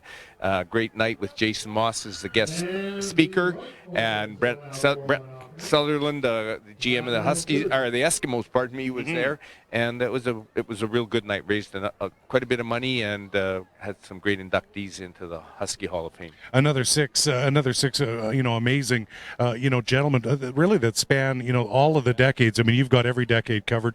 Right. Now, going into this fall, I mean, a lot of, there is some high expectations for the club going to take a run at the national title. What do you have to do? You've knocked on the door 2 years in a row. How do you walk through that door and get this team back into a national championship game? Well, I think, we just take too many penalties so far this year. So you're not going to beat the best team in the league, which you have to say right now the best team is Saskatoon. Until somebody knocks them off, they're the best team. They don't kill themselves. They don't hurt themselves. That's what usually separates them from the rest. So we've got to clean up our penalty situation. Tommy Janchuk, the quarterback, has to keep progressing because we've got to remember he's just a second-year quarterback. Played maybe 30% of the snaps last year, so he's got to keep progressing at a pretty good rate for us to be, to win the playoff games that we need to win to get into the championship. And having the home semifinal is key. Well, it wasn't last year, but that's true too. But you'd love to have that first. We'd love to have it though. First playoff game. We'd definitely love to have it here for sure. Yeah. Absolutely. Well, it's always a pleasure to catch up with Mike Astley of the Edmonton Huskies, and now let's send things back upstairs to Dave and Rob as we get ready for the second half in just 6.5 minutes time with the Huskies leading 20-4. Let's send things back upstairs here on the ICU video procast of the Rifles and Huskies. Dave, Rob? Thank you very much, Kevin. And good point about Tommy Janchuk during that conversation as well. And that is because, Janchuk being the second-year man that he is, but you can see the maturity slowly over the last 2 or 3 games that we've done. Case in point, he's looking off a number of receivers before he's letting the ball go. And that's something that comes only with maturity and experience. Yeah, and again, you can kind of see the difference between the two quarterbacks, and I think that's something that's really important. And looking at his numbers, he was 8 of 16 for 111 yards. Maybe not the completion percentage that he wants, but good production out of the balls. He's throwing a touchdown with 0 mistakes. He's got no interceptions. And again, Brendan came in through that 1 pick. But again, Brendan's numbers aren't too bad either. He's 3 for 5 for 75 yards, so really high efficiency. Obviously, some coming on the big touchdown pass. So again, good production out of both quarterbacks, which again is one of those things that when you want to establish the recognition and being at the top of the league year after year, it's really important that those guys have another quarterback, have depth. And we talked about some of the receivers who aren't playing today out of the lineup that are kind of a big impact for the Huskies. But again, they need other guys to step up, and so that's something that we're gonna watch for, especially as we get a little bit later and later into this season. Injuries start to creep up. They need to have the depth in their roster. And for a lot of people who aren't familiar with Tommy Janchuk, he was probably the most scouted quarterback out of high school, and that was a couple of years ago with Holy Rosary Raiders out of Lloydminster, and just about everybody in the province was going after him, including universities and the other two junior teams. Well, that Holy Rosary team, I've had some conversations over the years with their head coach. Actually, there's a little bit of a connection. Many years back, he was a very good, smart quarterback in his playing days. He actually played down at Queens, just down the road from where you and I played in Ottawa. But he was playing at Queens when I was playing at Ottawa U. But again, being a quarterback and having a head guy who is a quarterback, the development of quarterbacks coming out of that school is at a very high level. And so it's no surprise he's having success at the next level because of some of that coaching. And again, a shout out to all the high school coaches because they put so much time in, from the head coach down through all the position coaches, so much time into developing these players. And as a coach, if you think about the players from a developmental standpoint, not necessarily program only, because if it's program only, you're going to say, okay, what can we do to, bring the most success to our program? And maybe that means sacrificing success of a player because they got to move positions. But thinking about the long-term development and not pushing them too soon, but challenging them enough to develop the skills to play at the next level. And now we're seeing the results here on these junior teams. All right, we are waiting for the two teams to come out of the dressing room, and no doubt we could hear the assistant coaches next door to us yelling down instructions. They're obviously not a very happy crew. What does the coaching staff tell the Rifles in the dressing room? Well, I think they got to kind of do a little bit of a reset. And again, from a defensive standpoint, I wouldn't say, we don't have to change a whole lot, maybe stiffen a little bit more, but for the most part, I'd say the defense isn't playing too bad. They've been put in some pretty tough positions with some turnovers and obviously the fake punt, which we've talked about. So I think the defense got to just tighten up on a few little things. I would say tackle a little bit better to not give up the longer runs or the yards after the catch. From an offensive standpoint, they're going to have to regroup and find a way to beat this defense. And I don't know if it's going to be running the ball tonight or this afternoon. I think they're going to have to open up their playbook a little bit more. Roll the quarterback out, give him some time to throw and run. Right? If you have a mobile quarterback, that threat of running is always good because that can generate lots of yards on the ground. Although it's not kind of designed runs, he's got the option to do one or the other. And again, I really think they need to take advantage of the receivers. The Huskies so far have been doing a pretty good job, but those receivers on the Winnipeg team are quite talented and quite good. And I think there's an area there that they just aren't taking advantage of right now. All right, that was my next question was, do you think they will go, let's go downstairs, okay, and here's Kevin once again. Well, thank you very much, Dave. I'm with head coach Jordy Wilson of the Winnipeg Rifles. A question of opportunities in that first half. You let some opportunities slip through your hands. Yeah, unquestionably. We got down there, we should have scored, and then we had the field goal block, we only had 11 guys on the field. So that didn't really help us. So it's a matter of, how do you clean that up going into the second half? What did you tell your guys? Well, basically, if you look at it, we've had a numerous number of 15-yard penalties. And, even that fictitious one they called at the end of the half. We just got to stay away with trouble. We'll be all right. Okay, well, good luck the rest of the way, Jordy. And, of course, Jordy Wilson of the Winnipeg Rifles, who are in a bit of a hole here right now, down 16 as we start the second half. Back up to you guys, and we're in for a beautiful it's such a beautiful afternoon. This is the way football's supposed to be in Alberta, not the last couple of weeks. But, guys, we've got a great atmosphere and a great afternoon in store here with the next 30 minutes here on the ICU Video Prairie Football Conference Procast. Guys, back up to you. Thank you, Kevin. There we go. I thought we lost you there for a minute. I asked, I was talking to Ian McLean before the game about the weather. He says, it just depends on which side of the river you're camped on. Boy, is that. And, of course, they're camped on the south side, right down to the Kiwanis Center. And the Wildcats are on the north side, and the Wildcats always seem to get the bad weather. I don't know how that works. You would think that the football gods would smile down on both teams, but yeah, the Wildcats this year are getting the bad hand dealt to them weather-wise. But definitely a big night last night here at Clarke Stadium, 50-9. The Wildcats won. They won big as they try to keep pace with that Rifles team across the field. But we certainly have no shortage of great fan support from both teams and a great atmosphere here at Clarke. And a little nice weather never hurts either, guys. It's nice, or it doesn't happen very often, but it's nice to know that the Wildcats are definitely cheering on the Huskies in this game. Oh, yeah, that's probably the only time you'll ever hear that sentence. But, for me, guys, it's nice because for the first time in 2 weeks, I can feel my toes.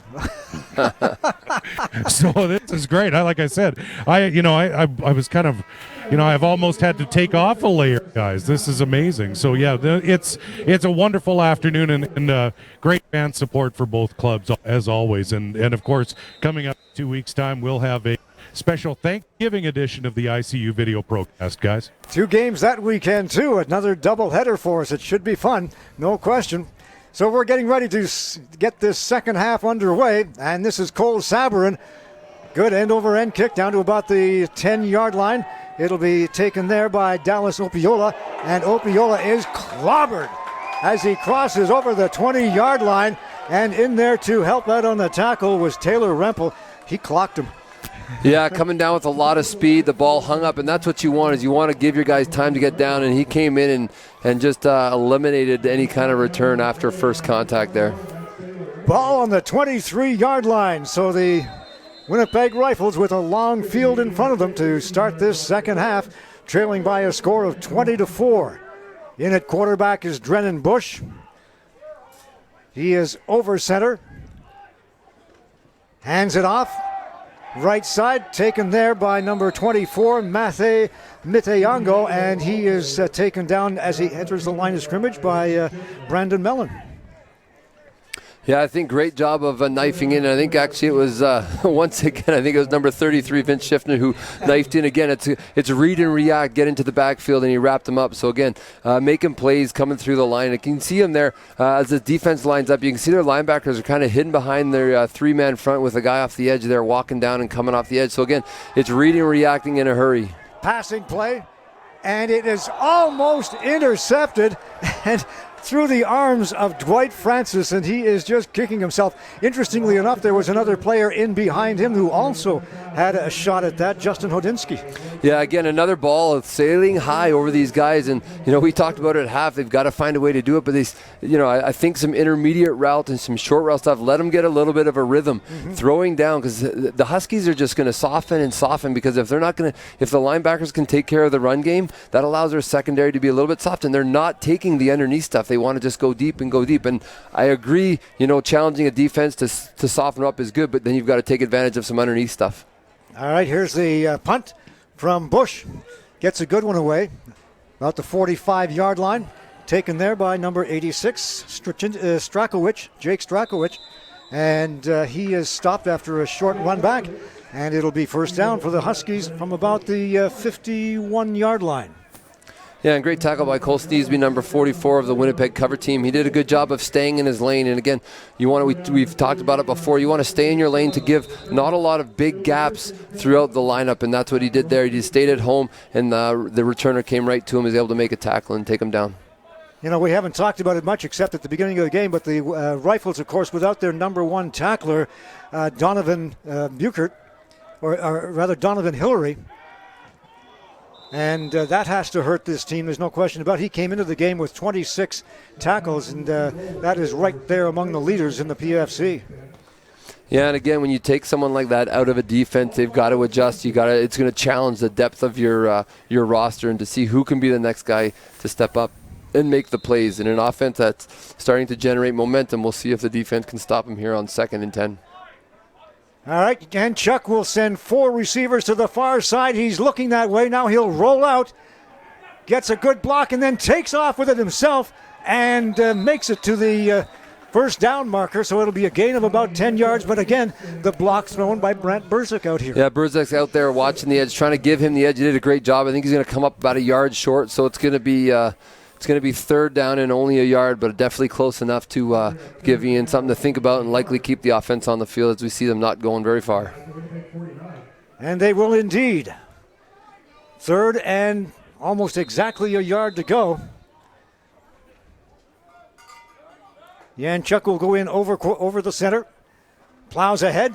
Looks like he's going to have enough We'll wait and see where they mark it. This is going to be tight. Well, they definitely didn't get a big surge, but it's going to totally come down to the spot of the official. And our camera guy's doing a great job getting a close-up there, but I think the best view is from the official on the far side. He's got it. They put the ball down, nose touching that hash mark, and that's just about exactly where he needed to get to, but let's see. So now it comes down to if that chain gain had that stick exactly where they needed it. And again, we talked in last night's procast, we talked about how that chain gain is so important. And they're coming out to see what the result here of a very, very close call on a possible first down or turnover. I'm saying by the nose of the football. How's that? And, the chain just broke. Oh, my goodness. And now they're going to go and fix it on the sideline. If anyone has a spot welding truck nearby, then we might actually utilize its services. But one of those things that can happen, guys. It's just one end not it's one end not handling the other end of the log. But it sounds like we've got it straightened out now, guys. I think I've got some duct tape in my car if you need it. I think we may have to get you to run out and get that. You never know, Rock. All right. One more time, and by the nose of the football. I would say that's probably half the football, so I think you're off by 2 inches. All right. Well, it's a really big nose. It's a Pinocchio nose. So he's got it. But needless to say, the Huskies offense gets to stay on the field, see if they can generate some more points on this drive. And that is the important part for the Huskies. So Janchuk will send 3 receivers to this side, 2 to the other. Has Rozak out of the backfield. Nobody out there to block him. His own speed and his own movements gets him an additional 5-10 yards on the play, and he will finish that one with a gain of close to 12. Strictly Brant Rozak on that one. Yeah, and you know what happened there is one of the receivers came in to block one of the halfbacks who was in pursuit of Rozak, and what happened was he went to cut block him, but he ended up going too low, and the DB just jumped right over him. So he was the first free man in to make the tackle, but of course the athleticism and quickness of Rozak was allowed him to avoid that tackle and get the first down. Gain of 13, 1st and 10, the ball on the 34-yard line. Pass complete on this side. Again, this one taken by number 87, Chris Edmond, and that was basically the pattern, the same play that Edmond fell on his butt, if you don't mind. Yeah, and missed it. And this time he caught it. And again, it's about being patient and not needing to get first downs every time. And again, that's always a good thing when you get a first down, but willing to take the underneath stuff. And I think that's something Winnipeg needs to do on their outside of the ball when they're on offense, is take a few of the short 7 to 8 yard plays. There's a handoff. Rozak. He's at the 15. He's at the 10. He's in for the touchdown. Brant Rozak, and they finally get him open. And again, mixing it up. You've seen a little bit of everything. You've seen some deep balls, some short balls, some screen passes, some lateral movement in their backfield, and finally it pays off. And again, although the defensive line has been doing an amazing job, talent like Rozak, you're only going to contain him for so long. And again, the offensive coordinator in their play calling was patient enough to say, hey, let's continue. It'll happen, and sure enough, we see it there. He breaks out for a long run and a touchdown. And guys, Rozak was begging the offensive coaches, keep feeding me the ball, keep getting me the ball, and it paid off, guys. But Rozak has definitely been wanting the football and wanting to be involved much, much more in this second half, guys. He continues to beg for the football. Great job by Rick Walters on the play calling. Well, yeah, and that play alone, I think, doubled his yards, and he's got some yards already, but that play alone doubled his yards from the first half. And so, again, he's getting going, and that's what you want to do. And you're going to start to see a little bit of wear down here in the game. And, again, Winnipeg's going to start to get tired. They now lead 27-4. And, again, we're still at the early stages of this third quarter, only a few minutes in. And so, again, let's see if Winnipeg can respond and see what their offensive coordinators and their coaches decide to do to see if they can generate some yards and try to pull the momentum away from the Huskies, because right now it is all in favor of the Huskies. This was such a huge game, too, for both these teams. As we mentioned, the Huskies still have a shot at first place if they can beat Saskatoon next weekend, and the Rifles needing to get to 2-3, or 3-2 rather, and move ahead of the Regina Thunder, who lost last night to the Saskatoon Hilltops. Here's the kickoff after touchdown down to about the 5-yard line. It's dropped by number 86, Shikoi Salent, and he is piled up at about the 20-yard line. So a good run back after fumbling that football. Yeah, I know. And again, sometimes the fumble kind of throws everybody off because the ball's not where you think it's going to be. But the cover team with 3 or 4 guys surrounding the ball and again closing in on them. When I talk to my cover team, I'm talking. You want to squeeze the ball, and so you don't want any one guy chasing it all out. You want to, as a group, kind of contain the ball carrier, make him stop his feet, and then simply wrap him up and take him down. And that was executed to almost to perfection there by the Huskies. Drennan Bush at quarterback. 2 men in the backfield. 3 receivers out to the far side. Motion goes left. Play action. Pass into the flats, and it will be taken by number 22, Austin Klein, but he is going nowhere. Read very nicely by Shadon Phillip. You know, a great job of, again, eyes on what's going on in the backfield. And when you talk about defensive players, when they can see multiple things and they can kind of position themselves well to see different things happening, because, again, his first responsibility is the receiver. And, again, if he takes his eyes off the receiver for too long on a play action, he can get beat deep. But, again, he had great positioning with his feet, and his eyes were in the right spot to see that develop and get there before the back had a chance to make a move and try to make him miss. He came all the way across from this side of the field, too. All right, play is whistled down. Time count violation going against the Winnipeg Rifles. That'll move the ball further back. Well, it's going to be second and even longer than it already was after the loss on first down. So Winnipeg not doing themselves any favors to try to keep this drive alive. The loss was about 5 on the play and another 5 for the time count. So it's going to be 2nd and 20. Ball on about the 12-yard line. Motion goes left.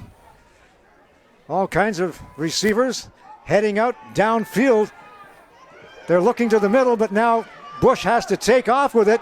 He's got a long way to run to get to the first down, and he's not going to get there up to the 25-yard line to around the original line of scrimmage. But there you see the mobility of Drennan Bush, and you also see Bush down on the near the hash marks, and he looks to be injured and in a great deal of pain.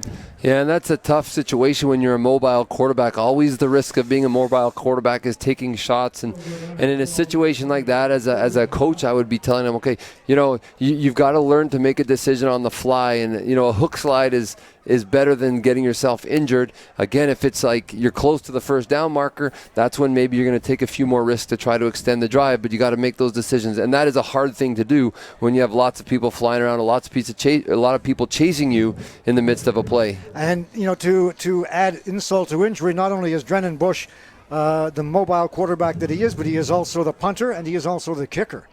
So an injury to him is threefold, really. So their backup punter is going to be in here, and so we'll guys, see what happens there. Drennan Bush is definitely, they are going to be taking a long look at him on the Rifle sideline because he is clinical diagnosis, he is woozy, guys. He got up very, very slow, and he's not very secure on his feet right now, so we'll definitely keep an eye on that number 12, Drennan Bush, who the Rifles training staff is going to take a very long look at, guys. That would be a huge, huge loss for the Rifles, no question about that. So the Rifles will be forced to punt this one away.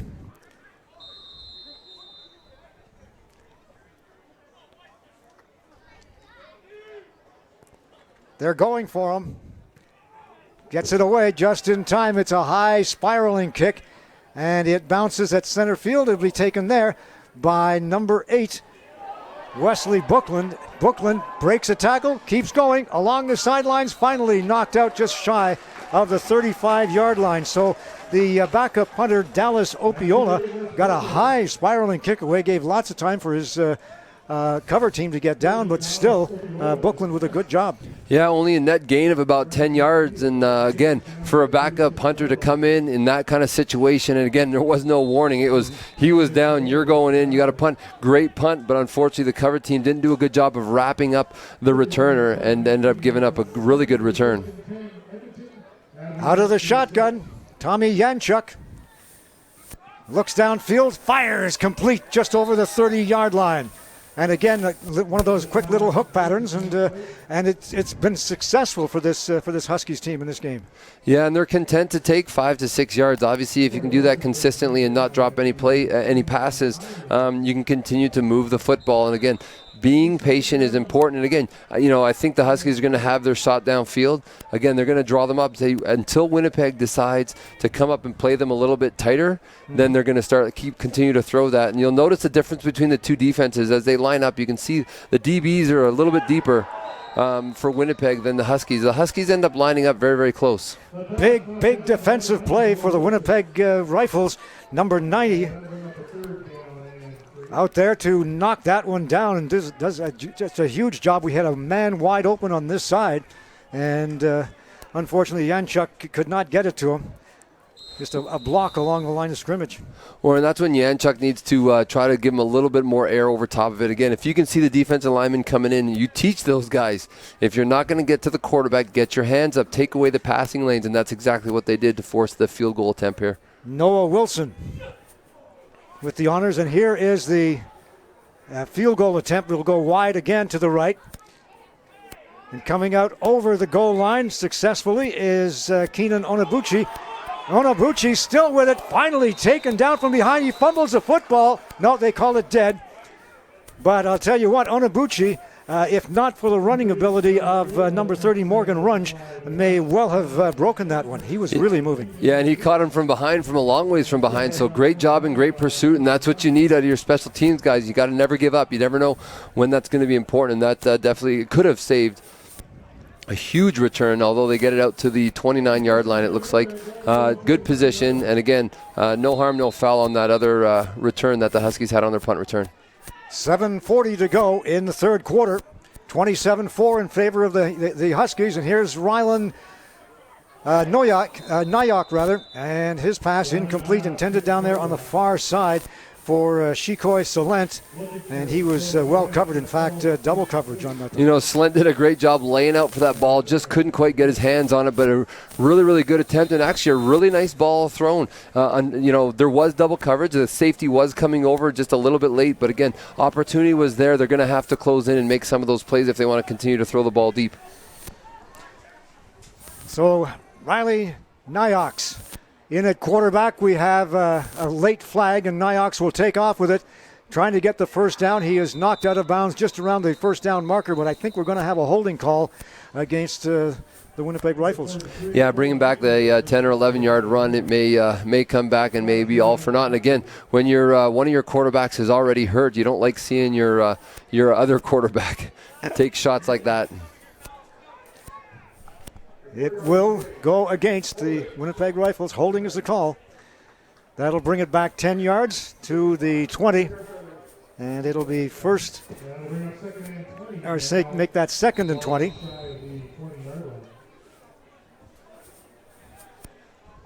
Ball on the 29. We spent some time talking about the defense, and if you look at the halfbacks on this close side of the field, you see how tight they are at the line of scrimmage to eliminate those short throws. There it is. That's what we were looking for from the Winnipeg Rifles, and that short pass into the middle underneath and complete to number 84, Tyler Hodgson. Yeah, what you're seeing there is you're seeing zone, and that allows your halfbacks to come up and take away the short stuff, but great job of running the quick slant. And now they're looks like they're going hurry up here on this 3rd and 1 to not give the Huskies a whole lot of time to adjust. Plunging over the 40-yard line, and looks like he has enough for the first down, is Riley Nyox. Yeah. Guys, sorry to jump in there, Rob, but an injury update from the Rifles sideline.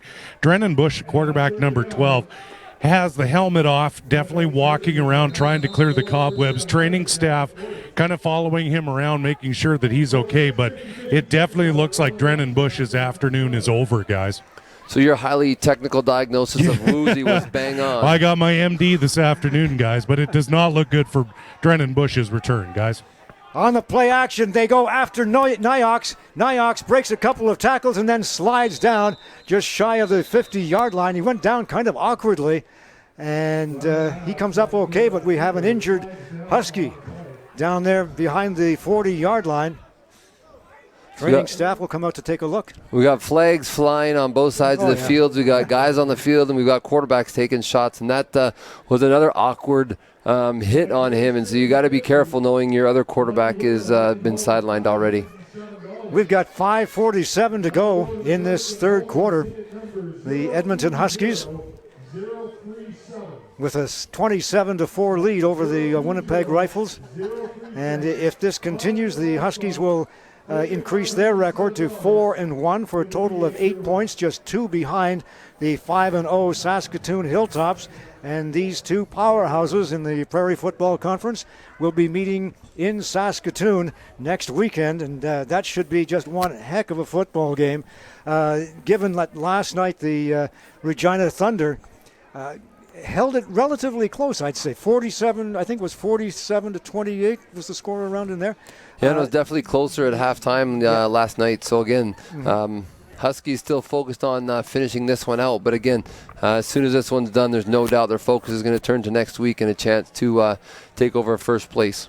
And what a great rivalry these two teams have had over the years. It's Saskatoon, without question, is the class, if not of just the PFC, but of the entire Canadian Junior Football League.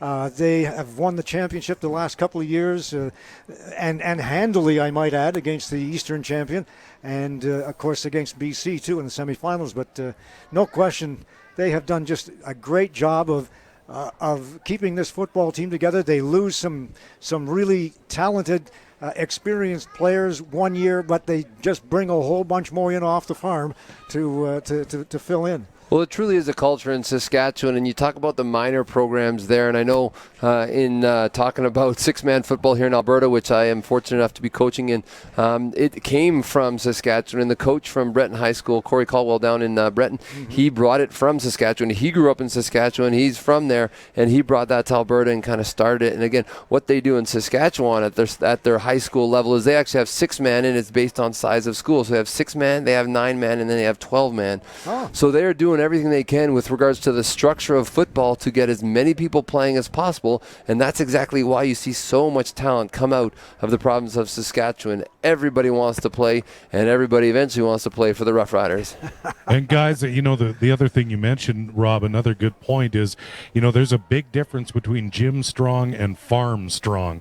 And some of those northern Saskatchewan farm boys can move mountains when they need to. But certainly, that Saskatoon area is an absolute very fertile ground in Saskatchewan in terms of football. But next week, guys, that is going to be the game of the year. And here's some good news on the field as the injured Husky gets back on his feet. But some concern down here after that hit. But guys, no, next week is going to be a barn burner out in Saskatoon, guys. Looks like Connor Guy is the injured Husky, and he seems to be favoring his left wrist. But looks like he'll be okay. But they did spend a lot of time over him. It may well be broken, actually. Oh, 95. I'm sorry. 95 is Chase Elwood. And he's going right, they're going right into that training area. And he's walking very, very slowly, and not even into the dugout. It looks like it's very serious, guys. Yeah. So a wrist injury to Chase Elwood, another one of those Prairie Fire graduates out of Calgary. Yeah, a very violent tackle by O'Shane Sams. He just wrapped him up, and again, wrapping him up high is not always good, but he definitely brought him down, and now it's second and really short. All right, gain of 8, and over center and over the 50-yard line, and close to that first down. The Winnipeg Rifles continuing to march this ball down the field with 5 minutes to go in the third quarter. They're calling it a first. Second and short, they make it, and it'll be a first down for the Winnipeg Rifles. Ball on the 52-yard line. So we'll see if they go back to kind of that quick passing game where they can hit the seams between the zones that the Edmonton Huskies have kind of settled into here on defense. And you can see, we talked about the guys, there's two DBs within a yard and a half, 2 yards of the line of scrimmage, so they're really creeping up tight. So what they want to do is they want to hit in between the holes. There's the fake punt, and the ball knocked down They had a man wide open going downfield for 6 points, but a nice job by number 10, Justin Hodinsky, to jump up and knock that one down. And trying to disguise coverage. And when we talk about disguising coverage, it's your secondary not giving it away pre-snap, because your quarterback has to make a read. And so, again, the guy appears to be open because he's running through the zone, but they don't know who's on the other side. And in that case, free safety came over, made a great play. And so, again, quarterbacks have to learn to read that quickly and make a decision based on what they're seeing. They're coming after Niox. Gets the ball. No, it's incomplete. I don't know whether it hit the receiver, number 81, Dallas Opiola, in the knee or before he went down. But anyway, incomplete, and another 2 and out, and away we go. Back to the Huskies.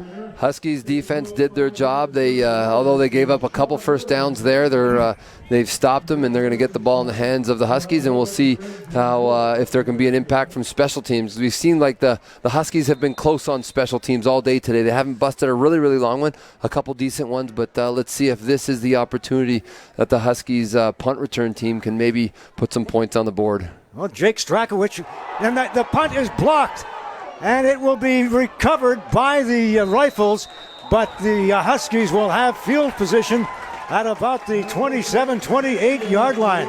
And again, special teams, so important. On cue, and again, it wasn't a return, but it was a great block, and you could see from the great footage there that he got in clean, in a hurry, and he was literally standing next to the punter, didn't have to go anywhere, they almost kicked it right into his shins. Outstanding job by designing some good rushes, good lanes, and fighting through the protectors to now put the Huskies offense in even a better field position, just punting it away. If I'm not mistaken, that is the third blocked punt of the season for O'Shane Samuels. Yanchuk, open at the goal line, knocked down, intended for Harrison Cable, but in there to knock it down was Dominic Horvath out of Miles McDonnell School in Winnipeg. And Horvath coming off the corner spot, and so he was going deep, and so they had two seam routes coming down, one on the outside of the field, and that's where Dominic was covering. And again, that ball was in the air too long on the inside seam, and that allowed him to fall off to the inside and help the halfback out. And so what you want to do is you want to design spacing a little bit better than that. I'm sure it's designed proper, but again, that ball is another 3-4 yards inside. He doesn't have a chance, and it's likely a touchdown.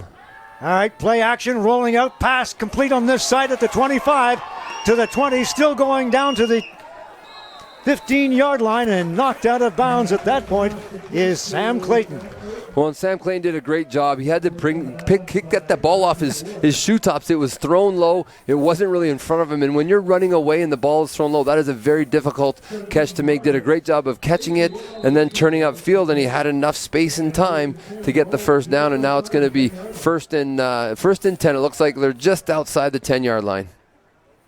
Hand off, right side, taken again by number 21, Taylor Rempel, and Rempel almost makes it into the end zone. I think they're going to mark it at about the 1 yard line, but tell you what, Taylor Rempel had all kinds of room on that side.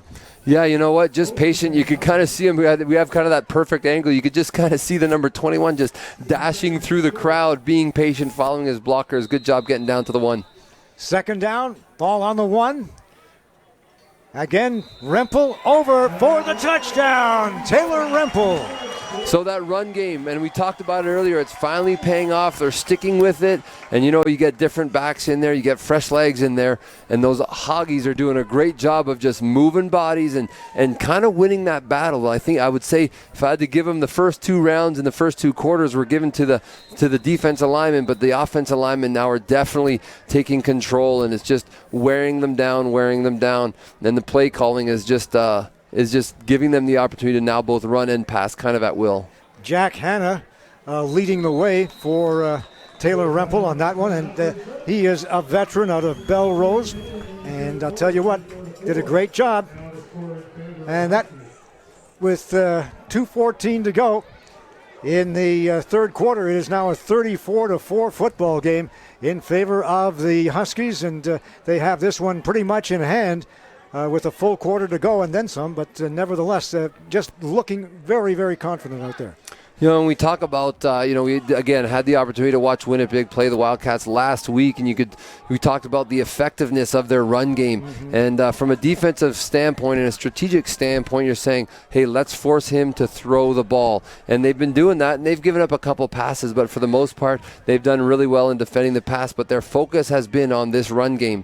And so the defense of the Huskies is doing a really, really good job. And as we're going to see them come out on the field, assuming this ball ends up in the hands of Winnipeg, which it likely will, what I want you to watch for as we watch the next series is we're seeing a three-man front. And what that means is there's three defensive linemen, but they're always adding one more. And so what it does to the offense is they don't know who that fourth guy coming is, so it can kind of confuse players on the offense and not knowing who to block. Good kick all the way down to the goal line. It'll be taken there by Shakoy Salent once again, and he runs it up to about the 15, 16-yard line. So a great, tell you what, Cole Sabourin is just getting stronger as this game goes by.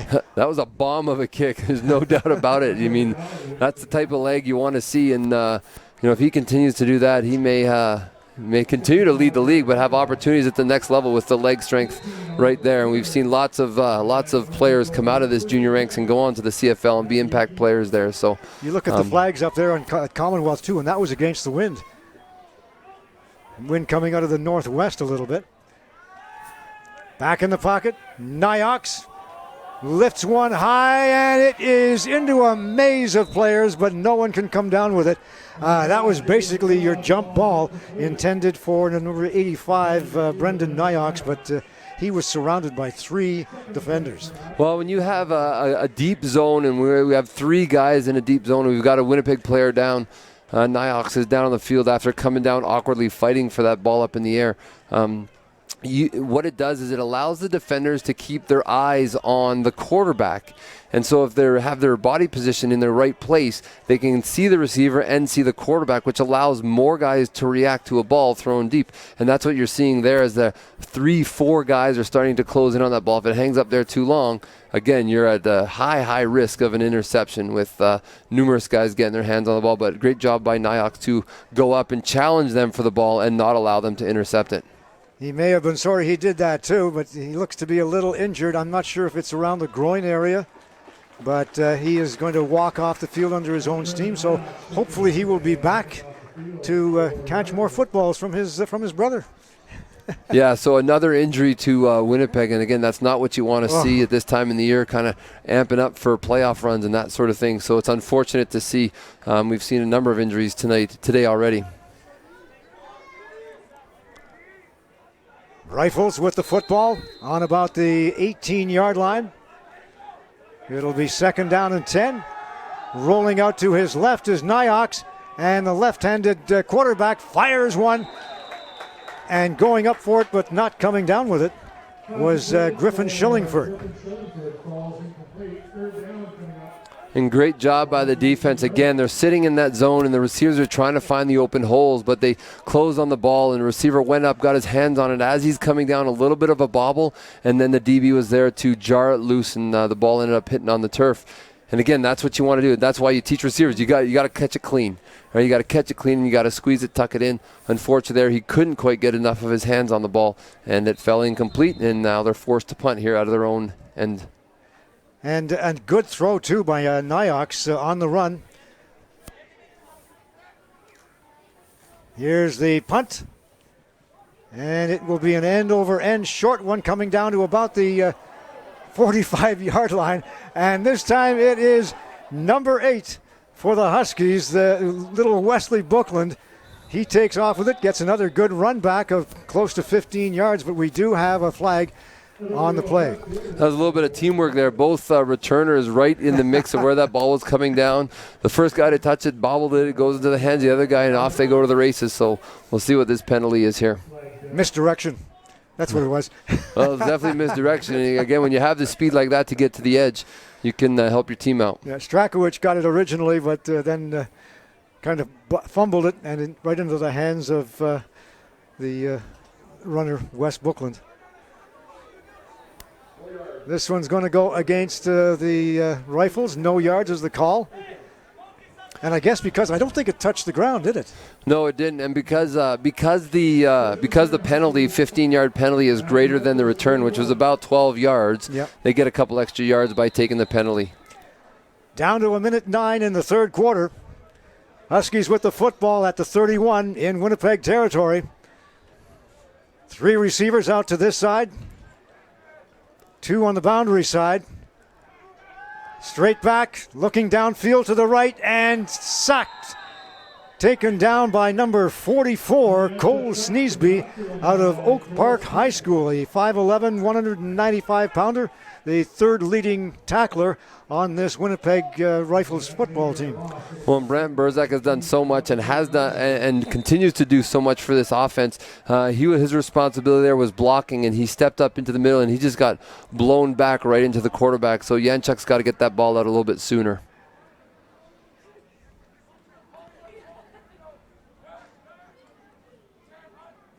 There's the snap, and again, in the pocket, into the middle, fired complete to Harrison Cable. Cable going down for that one and holding on to it. Great job. He has made a couple of outstanding catches in this football game. Well, and you look at that one, that was on target, and again, he had to go down. He kind of caught it with his helmet/shoulder, but great focus and great concentration to keep the ball off the turf as he basically was lying flat out on the turf. It won't be enough for the first down. It'll be 3rd and about 6 or 7, but he gets it deep enough that it's going to be enough room for Cole Sabourin to kick a field goal attempt from about the 32-yard line. Good job by the holder to get that ball down in time, and a good job by Cole Sabourin to put it through the uprights to make it a 37-4 football game. And again, a nice job by Connor Mickle on that hold.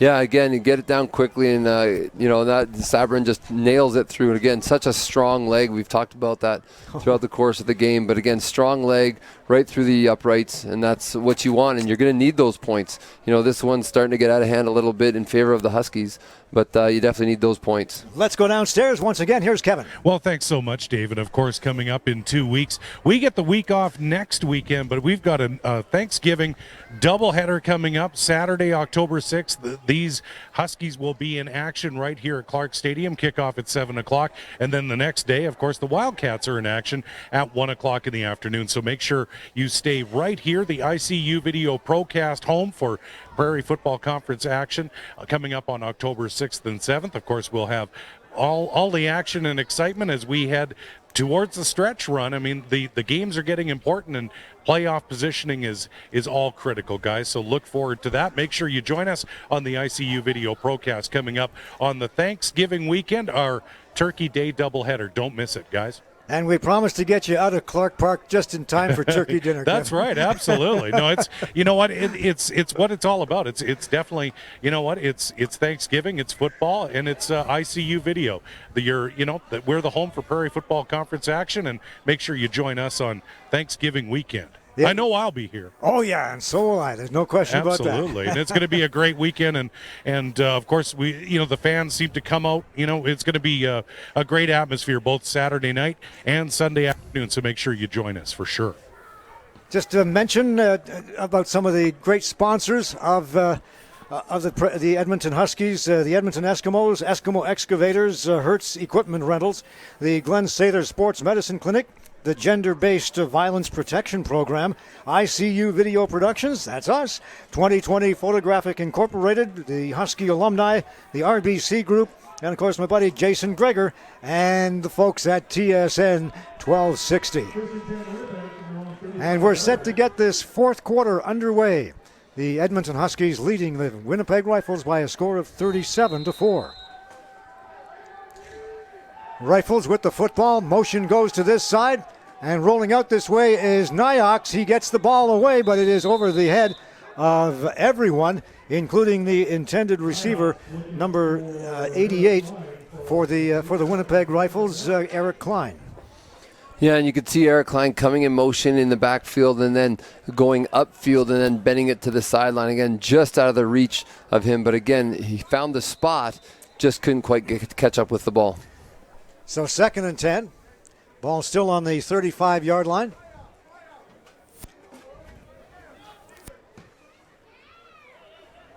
Rifles with this loss, or if they should go on to lose this football game, will drop their record to 2-3.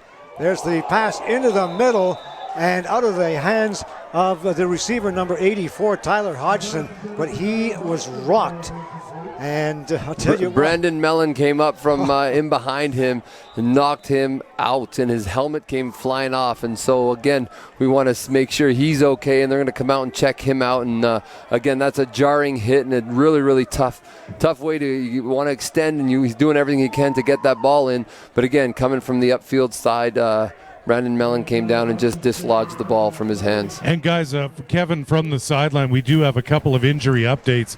Number 12, Drennan Bush, went into the dressing room. He is now back on the Winnipeg Rifles sideline. He went in to get, like an apple or something and get some water, hydrate a little bit, because they're definitely taking a long look at him in terms of concussion protocol. And for the Huskies, Chase Elwood, the news is not good. He is back on the Husky sideline, but his left arm is in a sling, guys. So not good news for the Huskies. And I know Coach Ian McLean was very concerned about injuries going into next week's game against the Hilltops, guys. Thank you very much, Kevin. Appreciate that. The ball on the punt rolls all the way down to about the 32-yard line. It'll be picked up there by West Bookland once again, and Bookland makes a couple of nice moves and picks up about 7 yards on the run back, so it'll be first down for the Huskies and another good field position with 14:04 to go in the game. You can see the punter punting away from the returner. So, again, on that case, you could see that ball bouncing around, giving more time for the cover team to get downfield. But, again, with very, very few lanes to run in, he did a great job of getting what he could on that return. Jake Strakowicz and West Bookland have done a great job on the punt returns in this afternoon's football game. This is Yanchuk in at quarterback. Single setback. Motion goes to the left. There's the play action and the pass. It is intercepted right into the hands of number 8, Andrew Ricard. And Ricard is along the sidelines and knocked out by Brant Burzuk at about the 15-yard line. Otherwise, he was gone. He was, and we actually had a change at quarterback, and that was Brandon Guy in there, again, throwing the ball. So that's his second interception. Again, a little bit of confusion because there was a number of guys in that area on the far side of the field, so not sure what the route combination was by those receivers, but too many guys, and again, that usually results in some bad things happening. And right there, he threw his second interception of the day. He went right into the hands of Winnipeg. I don't even think the guy from Winnipeg knew it was coming. And he kind of luckily landed right in his lap, was able to squeeze it, and obviously get a good return to put the Winnipeg offense back on the field in outstanding field position on the 22-yard line of the Huskies. Look what I found, Ma. Right into my hands. Oh, hey, what am I going to do with this? And away he goes, off to the races. Ball on the 22-yard line, 13:32 to go. And on the turnover, the Rifles close to that infamous red zone. 3 receivers out to this side, 2 men in the backfield.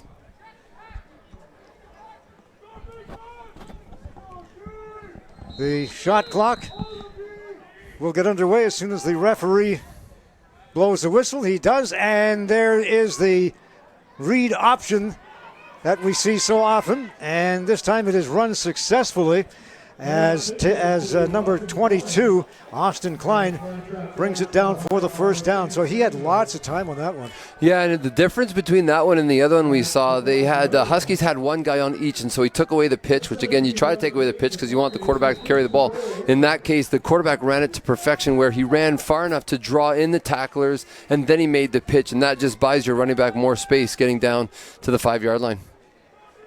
On the 5, motion goes to the right. 4 receivers over there. There's the pass out on the flats, complete. In for the touchdown, number 24, Mite Yango. And on that play call, he just took off out of that backfield. No question about that. They were running for that one. Well, and they were trying to get, again, you get the ball into the hands of your playmaker in a hurry, and that's what he did right there. A great little swing pass. And again, what makes that play so effective is when the quarterback delivers it so the running back does not have to break stride. Mm-hmm. So he caught it in stride. He had his speed, and you could just see he kind of launched himself from about the 3-yard line into the end zone to score for the major.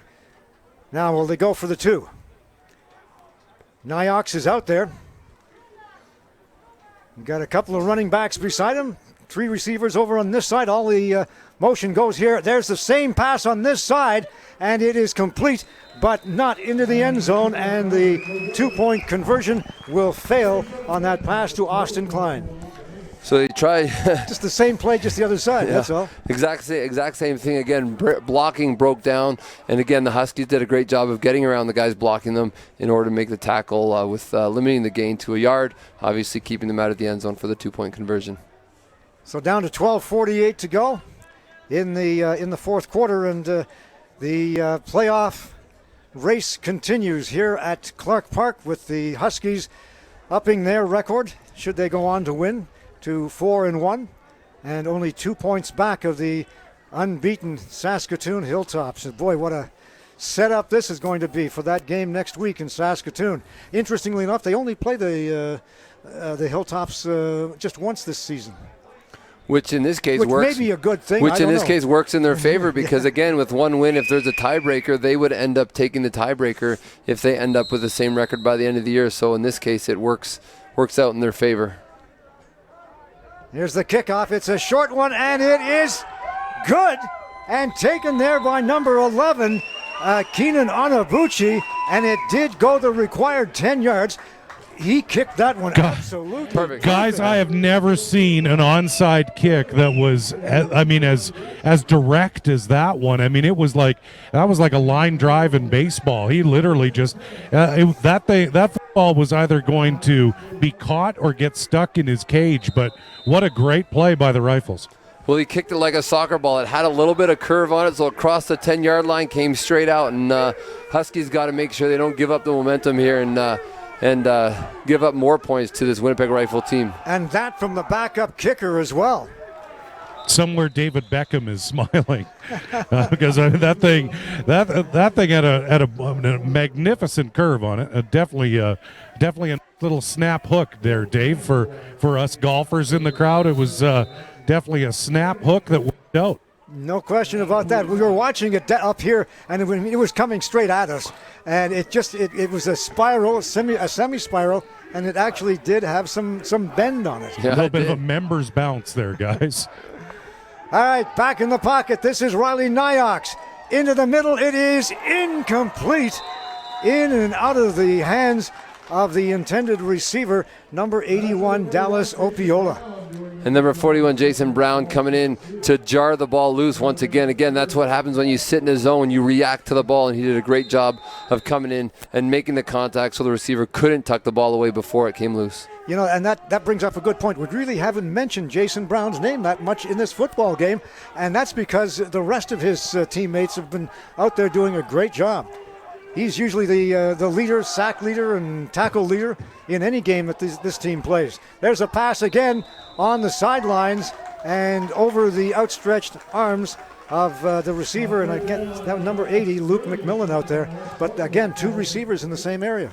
Yeah, no, it's again, moving the pocket I think is a good thing, and Winnipeg did a great job by moving the pocket, rolling out, buying time. They just got to polish up on where they're running their routes to, and again, if it's a scramble rule, then they got to find different space and not run together, because that's when you're drawing more defenders into the area, which can result in turnovers.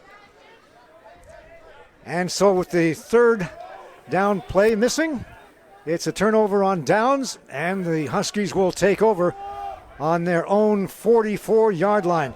There's the handoff to the big guy, Shamar Booth, and Booth just carries half the defensive line with him.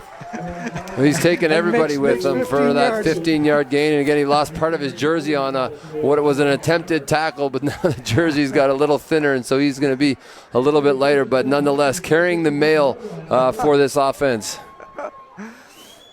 All you could see was this long black stripe of does material. anyone know a good seamstress in the crowd, because he's missing part of that jersey now. Once again, it is Shamar Booth. This time he tries the left side and picks up close to 6 yards on the play. So now the Huskies are turning into a grinded out, again, getting through this game. You know, you don't want any injuries at this point in time that the game is, for the most part, in hand.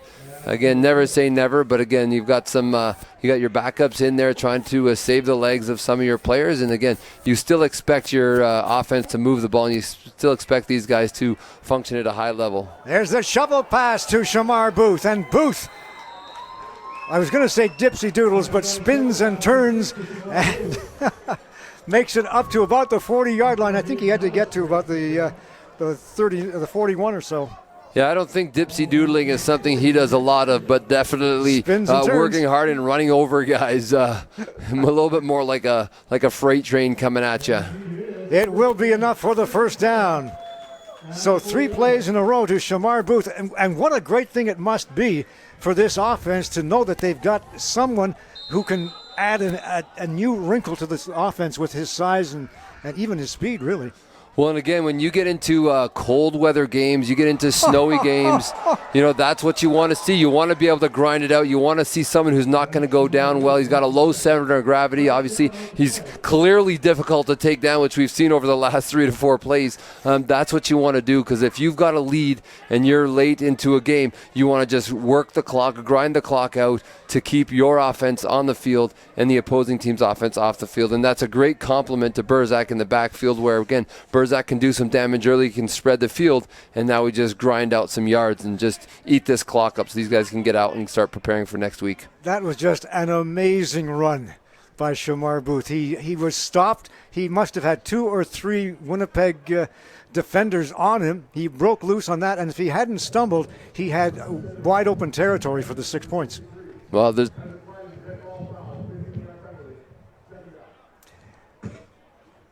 So I think we had a UR against the Huskies. That moves it back 15 yards, and that will give the Huskies second down and a whole bunch. Brendan Guy at quarterback. Motion goes left. Back in the pocket, he's going to be hit, but he gets the football away just in time. And I think we're going to have a roughing the passer call. It will go against Winnipeg, number 90 out there, Noah Wilson. And Brandon was just standing in there, delivered the ball. I mean, there was some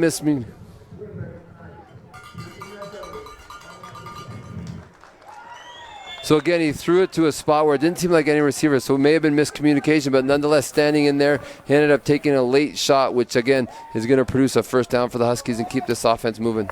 All right, so they regain the 50 yards they lost on that UR, and it will be, once again, first down and 10. Here's a chance for Guy to take off with it. He breaks 1 tackle. He's at the 20, gets around another good block. He's at the 5, or make that the 10, and is taken down. But he'll have enough for the first down. Brendan Guy showing some speed.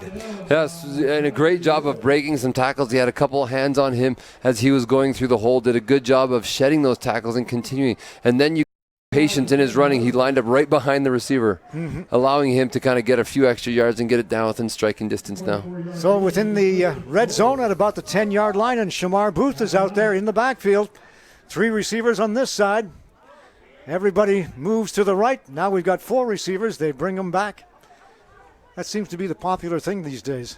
Yeah, a lot of motion, a lot of direction going different ways. All right, here's the end around. And it will go nowhere as the Rifles sniffed that one out. Again, I do like the cross action you talked about. There is a lot of motion, and the thing about the motion is sometimes you want to use it so you can create a read. And what I'm saying in that is that the quarterback can see if a defender follows the guy in motion, then there's a good chance it could be man, depending on which guy's moving and how they're covering it. And so again, sometimes that creates confusion, but you don't want to do too much of it, because then it can create confusion on your own side of the football. Strakowicz out of the shotgun, passes it. It is complete at the 5, in it for the touchdown. Number 7, Adner St. Hilaire. So that a great example of when you can run the ball effectively and you can do damage through the running game. The play action works so well, and he did a great job of giving a great fake. The running back did a good job of looking like he had the ball, which bought him plenty of time. And again, the receiver did a great job of securing the pass and getting into the end zone. And guys, Kevin down here on the sideline, I have had the pleasure of watching Abner St. Hilaire play since he was about 7 years old. Played with my son with the Millwoods Grizzlies program, went to Scona, played football with his sister Addie at Millwoods. Adner was a wide receiver. His sister was a defensive end, and he's got twin brothers with that are in the Pee Wee program at Millwoods. So a great football family, the St. Hilaire family, and great to see Adner performing so well with the Huskies. So some Grizzly pride too as well out here at Clarke Stadium with the Millwoods program. Of course, Adner being an outstanding athlete and just a great kid, guys. Thank you very much for that, Kevin. And with the point after, it is now a 44-10 game in favor of the Edmonton Wildcats. They have this thing well in hand, and as long as they don't start thinking about next weekend. Yes, that would be the Edmonton Huskies. Edmonton Huskies. All these double headers, we're getting confused. Yeah, Edmonton Huskies trying to finish this one off and then turn their focus to next week's big matchup in Saskatoon. And I'm looking down at the bench here, and Jordan Lane is warming up. And he's going to see his, I believe, first action of the season, first action as an Edmonton Husky. Here's the kickoff down to about the 15-yard line. And coming up with the tackle, just busting through the defense, was Justin Hodinski. And he limits that run back to just a couple yards. Yeah, again, another high kick, and I think we actually saw the backup kicker getting some reps, and that's number 25. Capelli. Yeah, because Capelli got in. Again, great job of the coaching staff of getting different guys in, getting repetitions, getting experience, and that's what you want to do. All right, they call no flag. I guess the flag was thrown, but they have taken it back, so the Rifles will take the football over at about the 19-yard line, or make that 24-yard line, the other side of the 20. Nyox in the pocket, pass, far side, complete. Close to the 35-yard line, over to the 37 or 38. And the Rifles will have enough for the first down. Well, the Winnipeg Rifles offense needs to take what the Huskies are going to give them, and with a big lead like this, again, you may not be able to get the ball over the top, but that intermediate and short stuff is going to be worthwhile, and you could see there a nice completion, another 5-6 yak yards, and they're moving the ball. Single setback for Nyox. Play action, pass complete again on the far side. This time it's to number 81, Dallas Opiola, and he will come up just short of the first down marker. Picks up a gain of around 7 yards or so, so we'll call it second down and 3. Ball on the 46-yard line. Yeah, again, going back to that short passing game, and that's what they need to do, right? They've tried to go deep, and they've had a little success, not a ton. But again, they've got to mix it up, and they've got to. You can see the kind of close to press coverage. They're inside 5 yards. So again, they're going to give you some short stuff, and then you're going to have the opportunities to go over the top. Pass incomplete on the sidelines. Out there for Griffin Shillingford, but he couldn't hold on to it. You know, and Shillingford needs to, again, you try to get your hands on the ball. It looked like he tried to corral that one near the sidelines. And the challenge when you corral it is you've got to get your body in a better position as opposed to just your hands extending. So he needs to get those hands on the ball and, again, then focus on keeping his feet in bounds. And so you got to be in total focus when you are near the sideline when you're catching a ball like that. Third down, but they're going for it from the 45-yard line. 3rd and 4. There's the pass. It is intercepted. And a run back of about 5 or 6 yards. The Huskies will take it over. And it was picked off by number 41, Jason Brown. So we get to say his name. Yeah, he's getting more involved. And again, right there in the right position. Again, linebacker getting the good depth. Missed throw by the quarterback and did a great job because it was low. It was not an easy catch. It wasn't quite in his lap, but he did a great job of securing that. It looks like as he comes to the sidelines, it got him really good in the hand too. But again, high fives from all his teammates to secure that interception and turn the ball over. And it'll be first down for the Huskies. Ball on the 47-48 line in Winnipeg territory. And it is Jordan Lane in at quarterback, and as you might expect on his first play in the PFC, he is called for too much time. No, I think Coach Ian McLean found the official just in time before the clock ticked to 0, got a timeout snuck in there. So again, good job by the head coach to be aware and put his young quarterback in a better position than starting 1st and 15. So, again, a worthwhile timeout. Usually you wouldn't see that happen in a close game because you want to save your timeouts, but good job there to get Lane's a little bit of extra time to get this playoff here. Jordan Lane, a graduate of the Stettler Wildcats program, seeing his first action here in the Prairie Football Conference. There's a program that has been a steady program over the last few years in high school football, the Stettler Wildcats.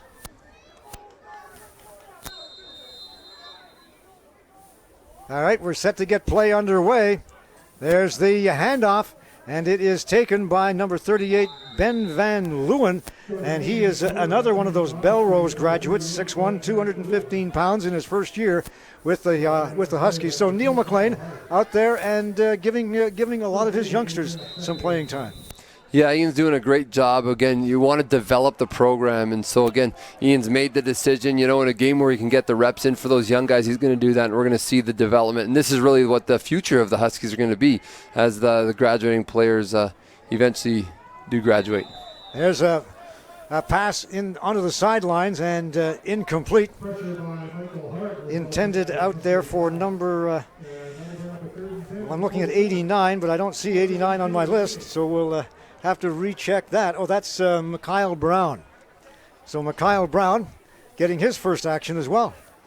Once again, you talk about those young guys learning to execute. So here comes the punt team giving the ball back to Winnipeg, and we'll see if Winnipeg has any offensive momentum left here with just under 5 minutes left in the final quarter. They're going after the kicker, but he is knocked to the ground. And again, we'll have another roughing the kicker call against the Winnipeg Rifles. Good kick away down to about the 20-yard line, but it will go for naught. And the Huskies will take over the football one more time. Yeah, and the second flag is likely going to be of the no-yards variety, but it looks like their offense is going to have an opportunity to come back on the field. And I'm sure Coach Ian McLean can't be any happier to get his young quarterback some more reps with the offensive unit out there. Jordan Lane, the third-string quarterback for the Huskies. Well, this happens to be 2 nights in a row. We've seen the whole group of quarterbacks get some playing time, and so that's positive for the Edmonton teams to see those young guys get the reps early on in their careers. What's really interesting, and you talk about the Wildcats and the Huskies in their comparison, and we saw 3 Wildcats quarterbacks last night. The Wildcats will be losing their number 1 guy this season. So they're bringing along their number 2 guy, whereas the number 1 guy with the Huskies is only in his second year. Yeah, and that's and that is scary for the rest of this league. Yeah, and that's great to be able to build your program around someone who's going to be around. Mm-hmm. Not to slight Cody Olsen whatsoever, because he has got a great future, and with the pedigree of his family, there's no question he's going to be a super quarterback for the Wildcats.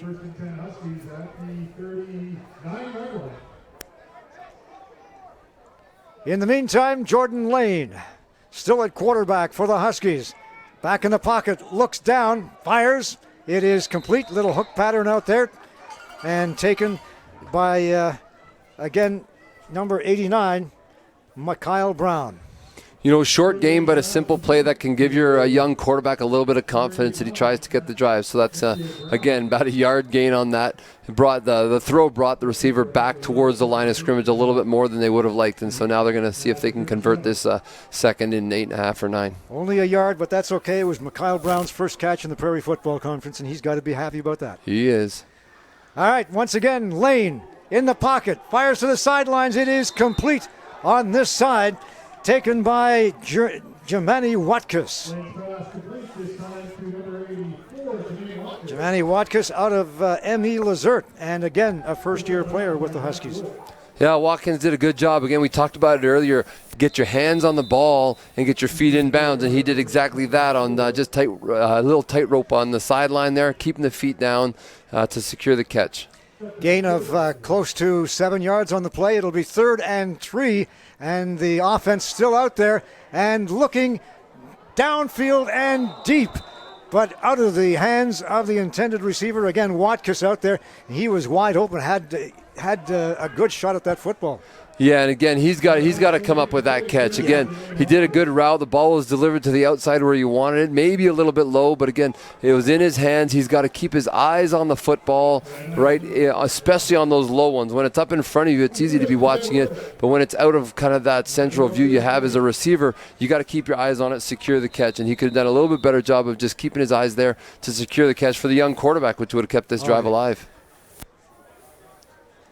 So the Huskies will be kicking this one away. No, Winnipeg's got the ball. That was turnover 3rd down. on Yeah. downs, right. And again, Nyox is forced to the ground, and this time in to make the tackle was Colton Densmore out of the Prairie Fire in Calgary. And all part of that Calgary Spring Football League that they have down there. Guys, Kevin down on the sideline coming up at the conclusion of our IU video procast here between the Rifles and Huskies. We'll be having a chat with Justin Hodinsky, the safety of the Huskies, right after the game, and then we'll also be talking to head coach Ian McLean, and we'll definitely be asking him about next week's big showdown against Saskatoon, and in Saskatoon against the Hilltops. It's the game of the year next weekend, guys. 2nd down for the Winnipeg Rifles, and you could see Nyox knew he was being pressured, and in there very quickly was number 44, Steve Walensky, and that just forced him to throw the ball away really quick, too quick. Yeah, again, the seam route that they've trying to attack on the Huskies defense, again, obviously throwing it too early and the receiver just not getting a good release downfield. And again, so timing is so important when it comes to the routes, and especially seam routes. If you're too late, then free safeties are going to come over and impact it. If you're too early, your guy just isn't going to get there on time. So credit goes to the halfbacks of the Huskies who, again, rerouted him, which changes his kind of timing with the quarterback. And again, that time the ball just fell incomplete to the turf. All right, here is the punt. Almost blocked again. Bounces at the 40. It'll be taken there by Wes Bookland, and Bookland is mowed over by a number of Winnipeg Rifles players, and a little mix-up down there, but nothing serious, and play will continue with the football being placed at around the 45-yard line. So we got 2:41 left in a 44-10 score, and the Huskies and their young guns on offense are going to have another opportunity to see if they can string together some plays here and some first downs. And definitely with the time on the clock, a good drive here could finish this game off. 47-yard line is where they place the ball, and Jordan Lane still in at quarterback. Takes the snap, hands it off, left side, taken by Ben Van Leeuwen. And the Belrose graduate will move it ahead for a gain of about 2 yards on the play. You know, in games like this, again, you talk about the young guys getting in. It's great to have those guys in, because those guys that are dressed and playing right now, a lot of those guys don't get to travel with the team because their travel roster is substantially smaller. And so guys who maybe only dress half the year just for their home games, they're now getting the opportunity to get in the game and get that real live experience. There's the handoff on the sweep, and over the center field stripe, and all just short of the first down, number 86, Jake Strakowicz. Is it close enough for Coach Ian McLean to go for it? It looks like the offense is staying out there. No, looks like he's going to decide to punt and push Winnipeg deep.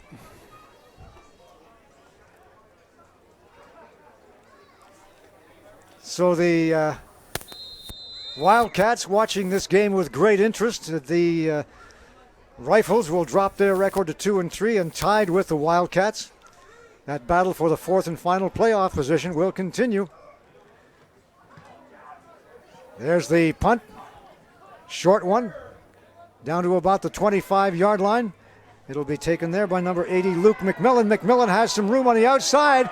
He could go all the way, being chased down at the 20 to the 15, and a nice job by Dwight Francis to come halfway across the field to track him down. Well, and again, you talk about the speed, and you can't coach speed. And I know if you talk to a track coach, he may argue with me a little bit. You can make guys faster, but boy, that speed and willpower to not give up the touchdown. And I kind of had eyes on Ian McLean, and you could just see the frustration in Ian's face and his demeanor. Again, makes a decision not to go for it on third down, ends up giving up a huge return. So he is not going to be happy with that. And he's still angry down there on the bench. So good field position for the Rifles, and the left-handed pass into the end zone. It is over the head of the intended receiver, number 80, once again, Luke McMillan. And nice pass, but unfortunately just sailed a little, and he's had that problem throughout most of this afternoon. Yeah, and you had Trey Irwin in coverage, and we talked about it earlier that the DBs kind of seemed to be panicking and clutching when they didn't need to. He did a great job of maintaining his coverage, maintaining his position with the receiver, and not taking an unneeded penalty in the end zone, which would have moved the ball. So great discipline by the DBs. All right, off to play action. Pass complete on the sidelines, and taken down at the 5-yard line was number 84, Tyler Hodgson, and a good job of saving that touchdown. So Trey Irwin once again in on the play, making the tackle, and again, tackling on the side, doing a great job, showing the coach that, hey, I'm getting ready, I'm learning, I'm developing, and I'm going to be there soon. Ball on the hash marks at about the 6-yard line. It'll be third and about 4. There's the pass into the end zone. It is incomplete. And again, it's going to be a turnover on downs with the Huskies taking over. So just slightly off target again. Again, a couple of receivers, with a little bit of space in the end zone, but just the accuracy is just not there right now for Winnipeg, and they're really having a hard time moving the ball because they're just not on the same page, and you can kind of see the difference between an offense that's functioning well, the chemistry is there, and when it's just not quite there, they just always seem to be off, and they got to work a little bit of extra hard to try to develop that chemistry so their offense can put some drives together. Yeah, and we haven't seen Urciole carrying the ball here in this fourth quarter whatsoever. In fact, in the second half, that may be an indication that he is just not quite up to snuff. And they really miss his running abilities. This time it's Jordan Lane calling his own number, and he will break up over the 10-yard line for a gain of close to 5 yards. It'll be 2nd and 5. Well, on a called run for the quarterback right from the get-go, and allow your quarterback to get comfortable, buy yourself a little bit of space so he's not standing on his goal line trying to make a throw downfield, and now looking at converting 2nd and about 5. This kind of experience is for Jordan Lane is absolutely invaluable. I mean, to be out there for 3-4 series of plays now? Yeah, and seeing different parts of the field. He got the ball in great field position. Now he's going to have to be disciplined and move the ball out of his end zone, which again, on that run, it's not going to get it done. They're going to be forced to punt the ball away. So I know Coach Ian McLean is going to want to see a much better job by his punt cover team if he doesn't concede the safety here to gain field position. But with only 54 seconds on the clock, I think a punt here is probably a good decision, and then put it back in the hands of your defense to keep him out of the end zone. All righty, so third down, and the ball on the 10-yard line. So they'll be kicking this one away from just about their own goal.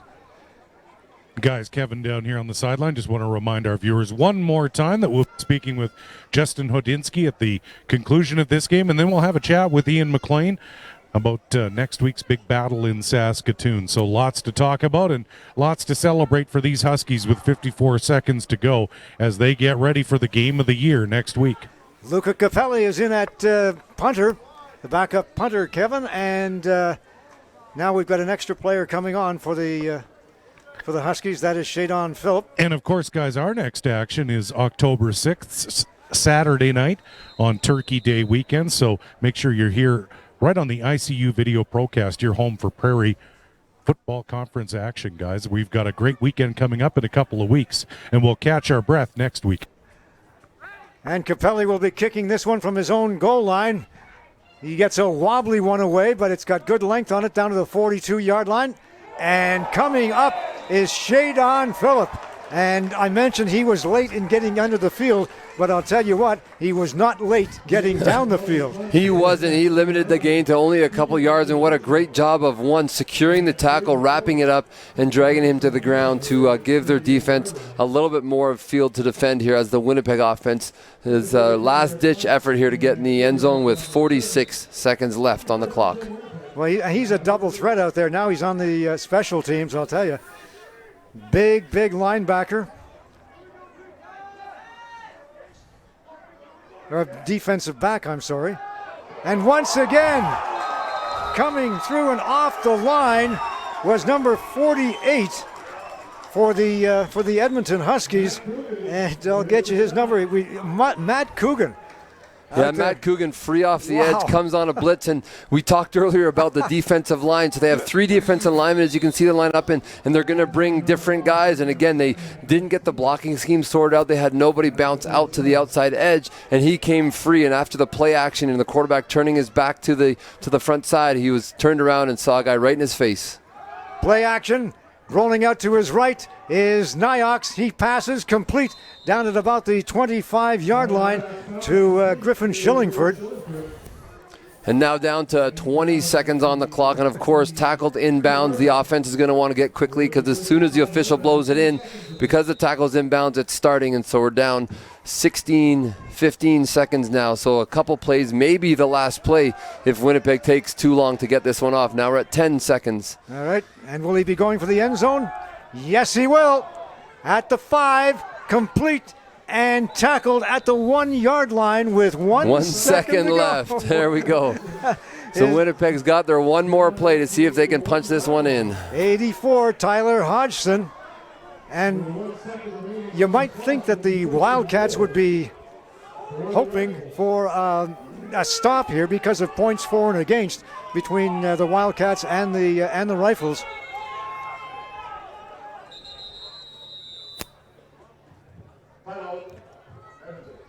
Timeout called by the Huskies.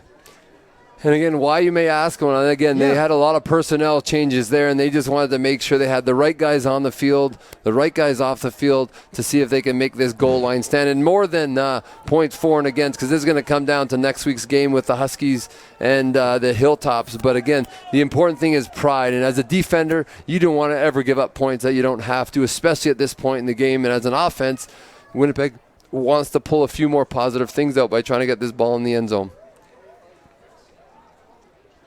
All right, coming in late is Brandon Mellon. Jasper Place grad in his 5th and final year of junior eligibility.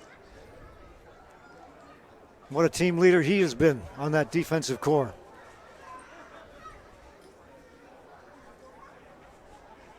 Winnipeg over on the far sidelines, the coaching staff going over details on what they need to do to get into the end zone.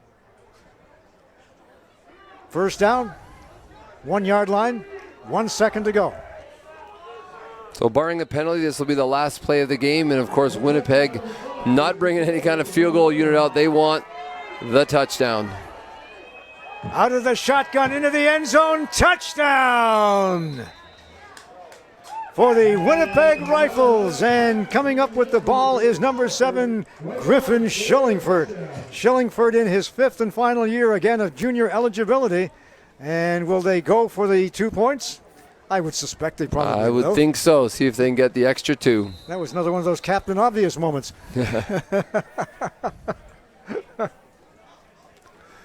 Well, the points for likely won't come into play with the Huskies, but depending on how the season ends for Winnipeg, that may be something that they're looking for. So, again, any kind of extra points to reduce kind of the points against in this game for Winnipeg is what they're trying for. All right, off the play action, pass along the goal line. Not touchdown, but the 2-point convert is good. Yeah, that's what I'm trying to say. It's been a long day.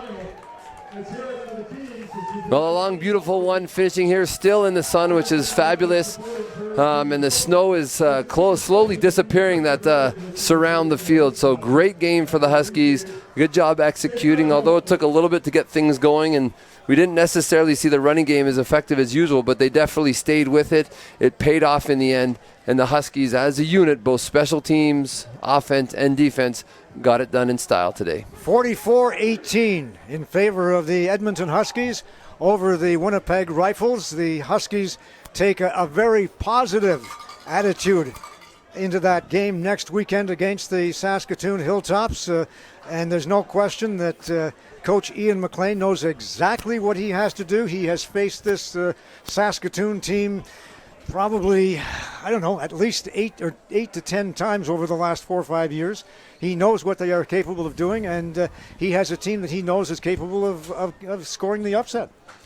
Yeah, and you know what? He's going to, this is a great confidence builder here, coming in, executing well in different phases of the game as well. They were able to do some things on special teams. Obviously, their defense did a great job until the last couple scores here in the fourth quarter when, again, the goal there was to get their young guys some reps, and so he kind of lived with that, and they did a great job getting in there, getting some reps. Unfortunately, giving up a couple touchdowns late to make it a little bit more reasonable of a score, but no doubt the Huskies were in control once they started getting things going in the second quarter.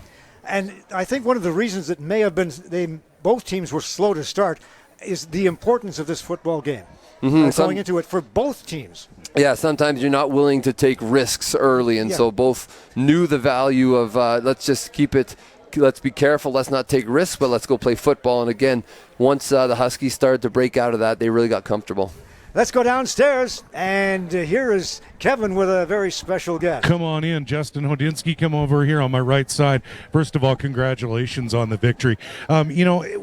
What adjustments did the defense make in the second half? Because you guys kind of came out of the locker room, and I think you guys kind of sort of, there seemed to be a little bit of an attitude like, look, we got to finish this game. Yeah, no, for sure. The bye week helped. Everyone's well rested, and we came out. We knew what they like to do. They're a good team, so we just hunkered down and played our game. And defense made some. You had a big play. You had an interception. Jason just had an interception here late in the fourth quarter. You're going to have to generate turnovers to beat Saskatoon next week, won't you? Oh, absolutely. Saskatoon's a good team. We're prepping for them right after this. We take it week by week. So, yeah, for sure, we got to come out and play like we did today, and hopefully it'll turn out good. And you guys took a real business-like approach. I mean, the first half was quite close. There was some turnovers, there were some penalties, but you guys really took a really good business-like approach in the second half. Yeah, that's something we're really working on. After the first couple games, we were fairly penalized, so that's one thing is the main focus for us going forward is to kind of reduce those mental mistakes and those big penalties. So.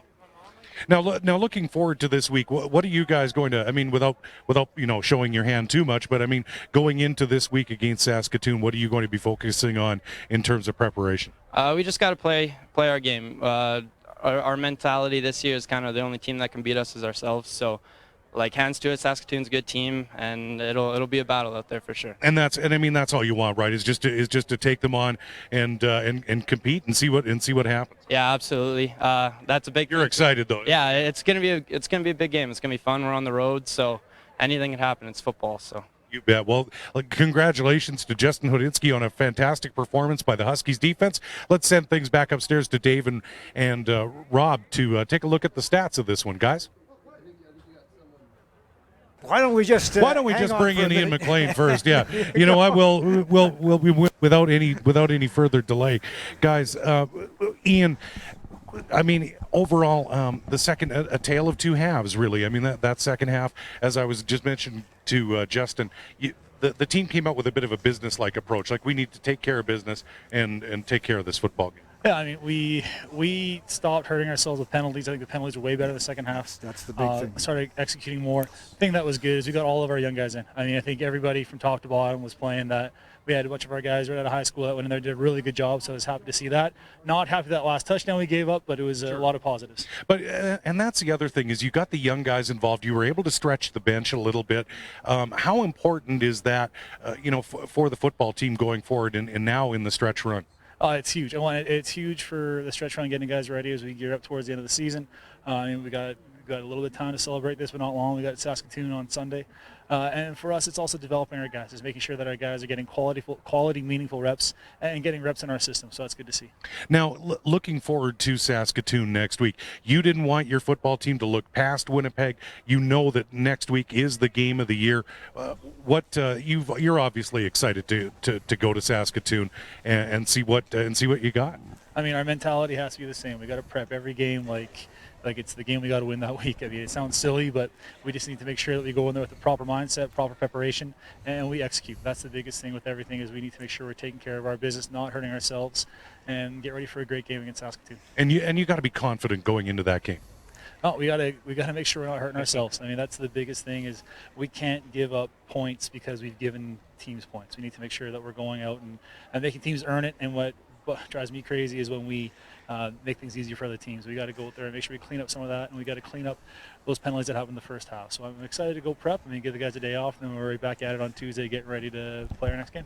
Well, congratulations on this victory, and good luck next week. It's going to be the game of the year. I know you're excited, the players are excited, and all the best next week in Saskatoon. Thanks a lot, Ian. Much appreciated. And let's send things back upstairs to Dave and Rob, who will wrap things up on a fantastic weekend doubleheader here at Clarke Stadium as we had the Wildcats win big last night and the Huskies. So two check boxes on a perfect doubleheader, and we'll get set for our next ICU video procast coming up on Thanksgiving weekend. On another Huskies Wildcats doubleheader. So make sure you stay right here on your home for Prairie Football Conference action. Guys, let's wrap things up on a fantastic and beautiful day here at Clarke Stadium, guys. And I'm glad you brought the suntan lotion with you. Well, I'm going to need it today. I'll give you a quick rundown of the stats as we talked at the halftime. Total yards for the Huskies was 379 to 220.